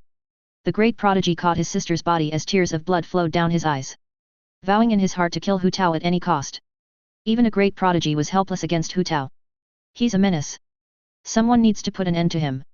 There are limits to how vicious one needs to be. If my life was in danger, I probably would have done the same. Hong Long won't ever be able to recover from this. His future as a cultivator won't progress with a heart demon like this. As the sorrowful ending to this relatively normal battle came, a handsome figure with dark blue hair wrapped up in a ponytail arrived. Excuse me, junior martial brothers and sisters. Have any of you seen a man named Hu Tao? I'm looking for him. Jig asked, completely unaware of what just transpired. Ooh. You might not want to. The random inner court disciple's words were cut off as Hong Long glared daggers into Jig's soul. Hatred was flowing off of him and nearly visible at this point. Who are you? What is your relationship to Hu Tao? Hong Long demanded with a thick presence of killing intent clouding around him. You can call me Jig. And I don't have a relationship with him. Never even met the guy yet. He smiled, ignoring the killing intent. I'm not right in the mind right now. Please leave before I unleash this pent-up rage inside me on you for no good reason. But have any of you seen Hu Tao? Or knows where he went at least? Jig had to try. It seemed like they did know but just weren't telling him for some reason. He's not here anymore, senior. We don't know where, but not here. He was here a moment ago but then he vanished somehow. Yet, he went into some black stuff on the ground that sucked him in and disappeared. Thank you all for being so honest with me. Farewell. Hope you all have good fortune while cultivating. Jig waved goodbye before looking for Hu Tao elsewhere. Wonder what their deal was. The mood was pretty weird back there. CaptainBoyHole. No, Hong Long is not a person of fate for those of you wondering. This chapter was mainly to highlight Hu Tao and sort of how he came to be the person he is today. I got a comment some weeks ago asking for me to delve into the background of our main characters. So, here's the start of that. I'll slowly introduce more and more information about our main characters' backgrounds and how they became who they are in present time. Dealing with trash. A disciple with deep blood red hair and a giant weapon strapped to his back calmly walked through the outer court. The hunt for the stones were over and he's gained enough to be satisfied for a long time. Now it was time for him to do what he was asked of by the masked merchant. But first, he had to know exactly who in the world Huan Bingwen even was. The family name Huan rang a bell but Tang Wuying didn't know exactly why this was. He never leaves Teacher Mo's house unless required to, which meant he didn't know much of what happens in the outer court. That annoying Jun was the opposite. He always knew what was going on and it was because of him that he even figured out that spirit stones were buried around the sect. Something he had to thank him for, as his progress would be far slower without the spirit stones he's gained these past few days. Teacher Mo might be his master but that did not mean he gave his disciples everything they required and more. They had to earn valuable and rare resources from him by doing the most dangerous of training and sect tasks. Jun spent every day attempting to get a sky-ranked sword from Elder Mo ever since he gained his boomerang. It was basically suicide trying to accomplish what Teacher Mo asked of him, but he never gave up. No matter how much blood he spilled, no matter how many bones he broke, and no matter how many hundreds of stellar and mortal swords broke in trying to finish it. Tang may not have liked Jun, but he was someone worth respecting as his rival. It was because of his deranged obsession in pursuit of completely surpassing him, that Tang also trained to the point of insanity. He could feel himself growing closer and closer to finally awakening his bloodline the tougher he made his body. Considering his bloodline, Titanic Tortoise, had legends of those who managed to awaken it acquire undying immortal bodies. It makes sense that the holder of the bloodline needs a body far stronger than the normal cultivators to awaken even 1% of it. Tang Wuying was talented and rich enough to advance down the path of a body and chi cultivator. His dormant bloodline required him to go down the path of a body cultivator, while Lord Pioneer needed him to have unparalleled chi control to control the forces of acceleration unless he wanted his body to rip itself apart attempting to use the god's chi. So, heading down the path of a balanced cultivator would be the correct choice if he wants to make it far on his journey as a cultivator. And accepting anything less than the top was something Tang Wuying would not accept. You. Tell me where Huan Bingwen is. Tang focused his attention on a passing disciple. How am I supposed to know where one of the top cultivators in the outer court is? I'm not in the Huan clan. The disciple berated before walking past Tang. His attitude was something Tang would not accept. Before the young man could make his way past Tang, the prideful 14-year-old casually struck his fist out, imprinting itself onto the chest of the disciple before launching him far away. Tang was surprised at how tough the disciple was, as he meant to kill him in a single blow. But seeing how he was unable to get up from the ground with his chest pushed in with a fist mark, Tang considered it good enough. He walked past his fellow peer on the verge of life and death to continue to search for Huan Bingwen. "Do you know where Huan Bingwen is?" he asked another.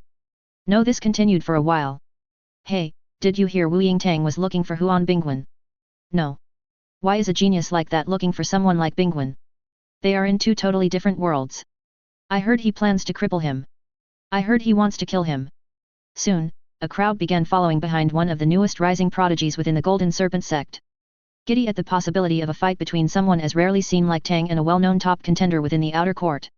None of them knew where Bingwen was, but they were sure to find him as long as they kept following Tang, who seemed like he was on a mission to fight one of the Huan clan's important members no matter what. How would the leader of the Huan clan take this news? What about the other two major factions in the outer court? Would they try and recruit Tang Wuying into their factions? What if he was aiming for all of the major factions? Who would be able to stop him and his powerful background as a disciple under one of the three head elders? These were the hundreds of questions and rumors going around after the disciples following behind the tattooed youth found out he was searching for Huan Bingwen. "I've heard you were looking for Bingwen." A disciple stood in front of Tang Wuying.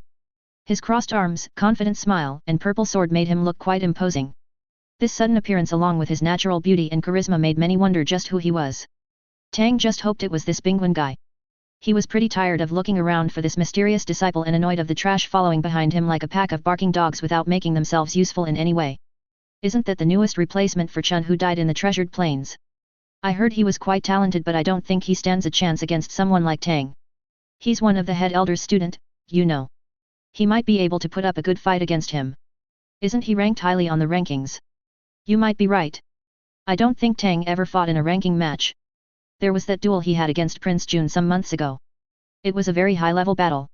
I broke through that night and advanced in my sword arts." "Shut up!" Tang ordered the whispering pieces of trash behind him. Everyone immediately closed their mouths. Tang Wuying was a 9th stage Qi gatherer. That meant he was one of the strongest disciples in the outer court without even bringing his background into it. All of those watching were either below the 9th stage or at the stage. For those at the 9th stage and watching, they were obviously those a part of the top factions of the outer court. A fight like this was something that they couldn't ignore, especially when they had no information to go off of. Just one day, out of the blue, Wu Yingtang decided he wanted to fight Huan Bingwen. "Are you Huan Bingwen?" he asked. "And if I say I was?" The swordsman responded with his own question. "Try and stop me from killing you," Tang calmly told him. "Had. And I thought you just wanted to say hello. To think that I somehow caught the eye of the shy famed genius picked up by the powerful elder Mo." He sneered. "Talk all you want." Tang didn't even bother grabbing his boomerang. He slowly walked up to the disciple as if he was taking a casual stroll. In the next second, everyone watching was shocked beyond belief. Bingwen was sent sliding all the way back with his sword raised. Sweat flowed from his pores as he somehow managed to react in time to Tang's attack. But speaking of Tang's attack, from the perspective of most of those watching, it looked like Tang only stared at Bingwen and he suddenly went sliding back. Did he throw a punch or something? What happened? "Oh, you're not complete trash if you could react to that. Since you have a sword, I'll entertain you for a bit." Tang grabbed the sword sheath on his waist. Ever since he gained the first apostle's weapon, he never used his sword anymore. He still kept it around, but it was more of an accessory at this point. Perhaps it could be used for situations like this. Tang didn't even unsheath the sword within and just held the sheath towards his opponent. The infuriated look on his opponent's face was understandable. It was as if he was saying that he wasn't even worth using his blade on. But in truth, he wasn't even worth fighting with his true weapon. "Don't you dare look down on me."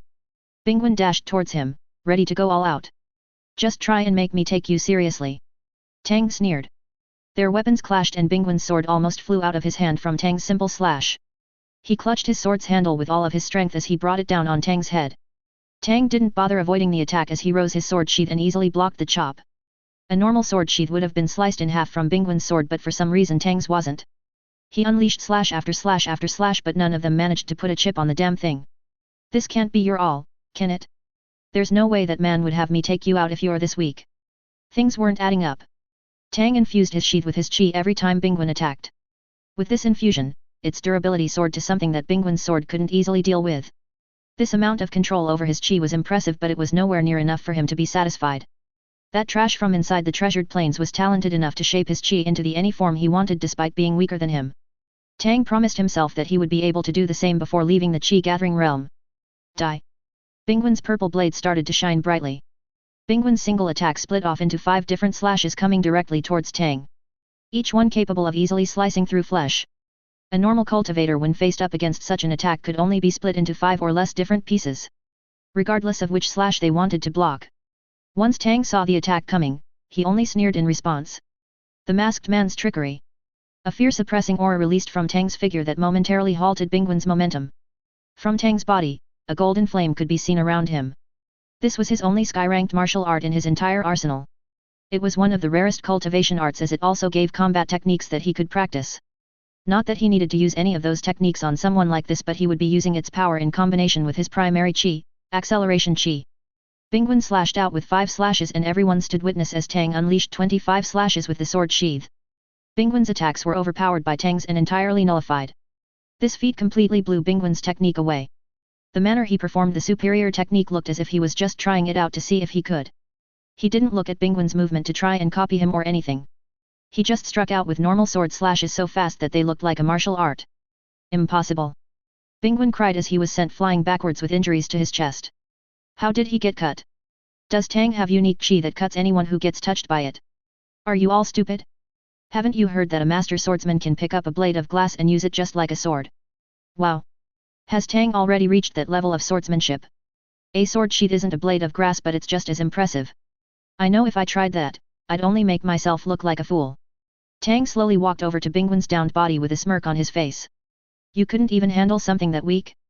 That was my first casual strike in this entire fight. Something really wasn't adding up. Bingwen could only angrily grit his teeth. He had nothing to respond to that, but he wouldn't dare give up and throw away the position he was just given.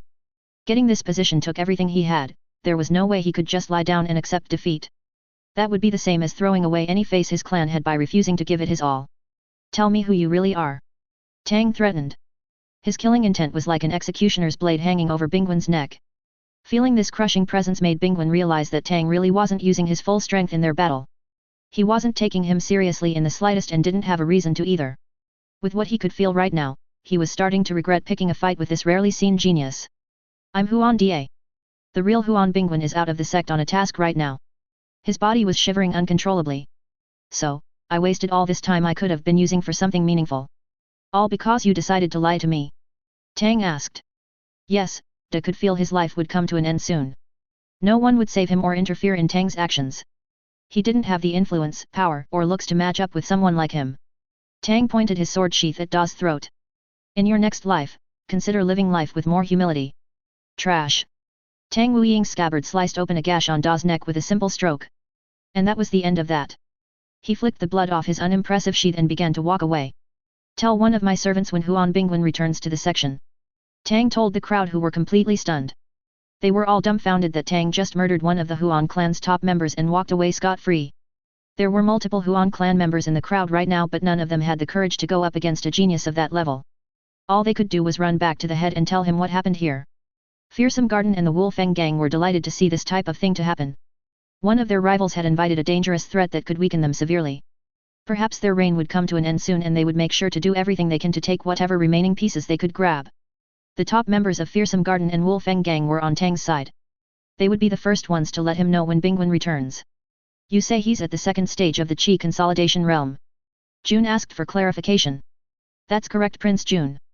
We've already sent the letter for the duel. Now we're waiting for his response. One of Jun's lackeys clarified. This might not be as easy as I thought it was. But I can't just give up because it's difficult. If that masked man is correct, then someone has managed to come between me and Lu without my knowledge. I thought I took care of all nuisances, but apparently someone managed to get one over me. Huan Shan, I apologize for what I must do to you, but my own troubles trump those of strangers. Jun's new sword shined in his personal quarters. His swords break so frequently that he has to keep more than a dozen of them inside his storage ring. However, this sword is no regular blade. It was a stellar rank spirit weapon he gained from the treasured plains. It boasted of impressive length, terrifying sharpness, and its visage resembled that of a mighty tiger. What made this blade so special out of all of the other mortal and stellar ranked swords in his storage ring was that once it was broken, all it took was some blood to repair itself. Thanks to that useful ability, he filled his storage ring with the blood of multiple spirit beasts' blood. The inside of his storage ring had his dozens of swords bathing in the blood of spirit beasts. Because of that, he carried a second storage ring that would be used for items that didn't need to be covered in blood, such as spirit stones, spirit tools, food, martial arts manuals, and more. Prince Jun. We've received a reply on the letter. A follower of his shouted as he knocked on the door. Slide it underneath the door. Jun commanded. He did as Jun said, and Jun read the reply for himself. He wanted to meet him at Dueling Ring 5. Jun was quite pleased to see how fast Chan's response was.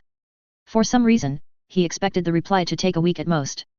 His opinion on the Huan clan wasn't the fondest. To him, they were pathetic cowards. Despite the leader being in the 5th stage of the Qi consolidation realm, he continues to play around in the outer court instead of doing the wise thing and ruling his faction in both the inner and outer court at the same time. But no, he stays in the outer court, and because of his strength that dwarfs those of any in the outer court, no one can challenge his power there. Huanlang isn't a fool either. He makes sure that his clan avoids offending the wrong type of people, and if they do, sucks up to them with everything he has. I should head out then. Jun began making his way to Dueling Ring 5. On his way there, a number of people began following behind him for some reason. Maybe they were able to somehow sense that he was on his way to a fight. Or they were just admiring his looks again. But there weren't as many female disciples, so that couldn't be it. Did one of his followers speak about his duel with Huan Chan? It's true. Prince Jun is really going to face off against someone from the inner court. A 9th stage Qi gatherer fighting against a 2nd stage Qi consolidator. The outcome should be obvious, but Prince Jun is a prodigy. How will it turn out? Is he really going to fight against Chan? I always thought Prince Jun wasn't the type to needlessly get involved in fights. Maybe his arrogance has gone to his head. I heard that this was a normal spar. Prince Jun wanted to test his skills against someone from inside the inner court to ready himself to enter the inner court. Wouldn't someone at the 1st stage of the Qi consolidation realm be better to duel against? Prince Jun is a prodigy. You can't guess what people like that consider reasonable. They live in a different world from normal people like us. Gong Jun made it to Dueling Ring 5 and saw that his opponent was already on the stage with the referee. I apologize if I made you wait long. Would you like to begin immediately? Jun asked with a kind and gentle smile. Are you really willing to bet 100 mid-rank spirit stones on this duel? Chan asked, not sure if this was just a joke. That's correct. If you win, I'll hand over 100 mid-rank stones. Jun smiled. What do you get out of this? Why are you willing to bet so many stones on this? We've never met before. He questioned. Trust me, I have many more elsewhere. This won't even put a dent into my reserves. Jun inwardly scoffed. I would like to prepare myself for the inner court. Jun lied. Chan looked at him as if he was a freak. We will fight until the other surrenders or is rendered unconscious. Is that fine? Jun asked. I accept, still confused about this entire situation. Begin. The referee shouted. CaptainBoyHole. You may or may not know, but I have a horrible hatred for all normal type swords. But there are a few sword styles that I personally love a lot that allows me to dismiss my hatred with normal swords just because how cool they are. Gong Jun's fighting style in the chapter on Wednesday is going to be one of those styles. Gong Jun vs Huan Chan. Jun knew he couldn't take someone of Chan's strength by taking him lightly, but that didn't mean he needed to use all of his strength fighting him either. With a quick swap of his sword, Jun calmly walked forward with a smile on his face. This sword would help him greatly against someone at a higher stage than himself. Chan took out his spear and held it forward. Jun's 3rd senior brother used a spear. He wondered how well did Chan use his spear in comparison to 3rd senior. Flowing river style, black water blade. Beautiful black flowing water began to slither around his sword like a snake. Chan dashed forward with his spear, as if a brutal rhino, wanting to do nothing more than to gore his enemy with his great horn. Jun could feel the strength radiating off of that charge and knew he couldn't handle something like that without using his full strength. Well, that's if he was the same person he was before going inside the treasured plains. Now, something like this wasn't even worth using his defensive sword style on. Why is Prince Jun just standing there? He's about to be killed. Maybe he's frozen in fright. Can't you feel the terrifying amount of chi coming from Chan? I'm getting goosebumps and I'm just watching. Prince Jun, please dodge. A female disciple cried out. Prince Jun, quickly move out the way. The other female disciples joined in to cheer for him. Chan wondered if he really was shaken to his core.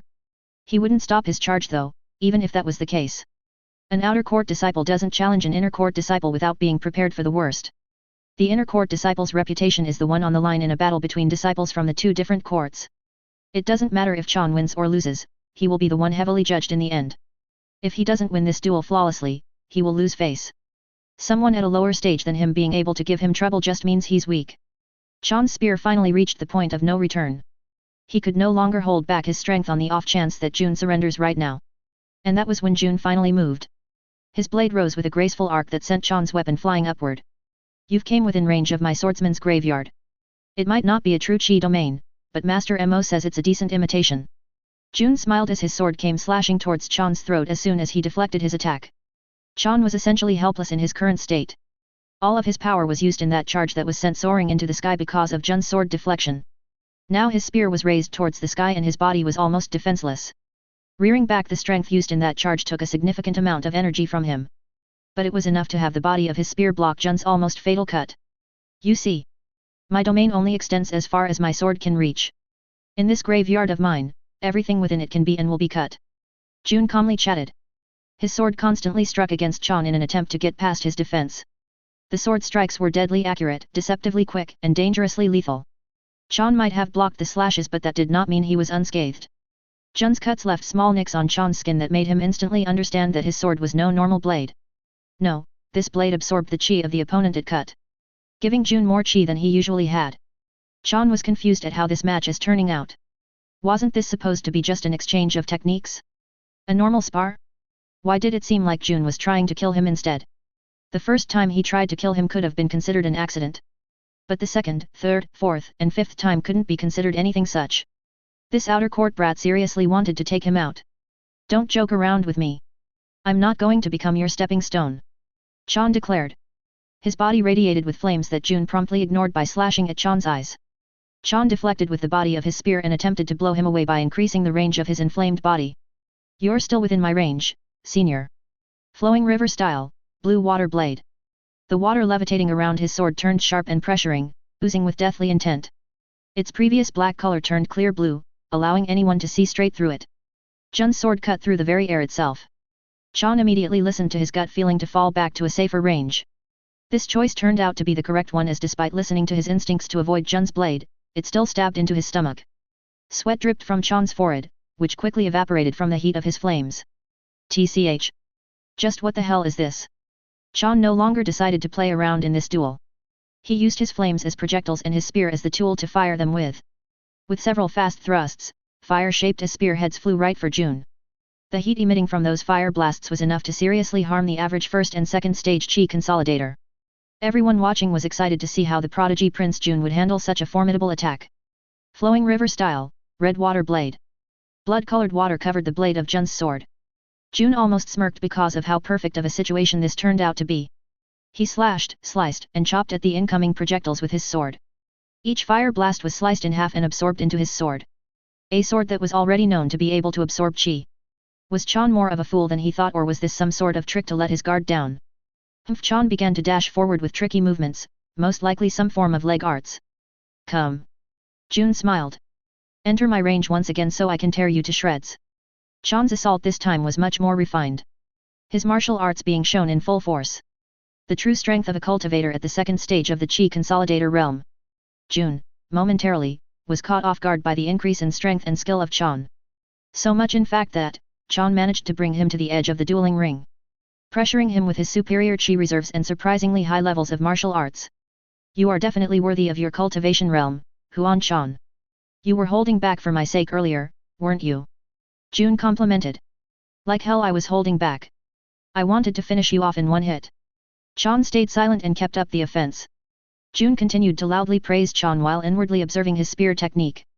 He wanted to see how his skills matched up to his third senior martial brother, and over the course of their battle, he wasn't too impressed.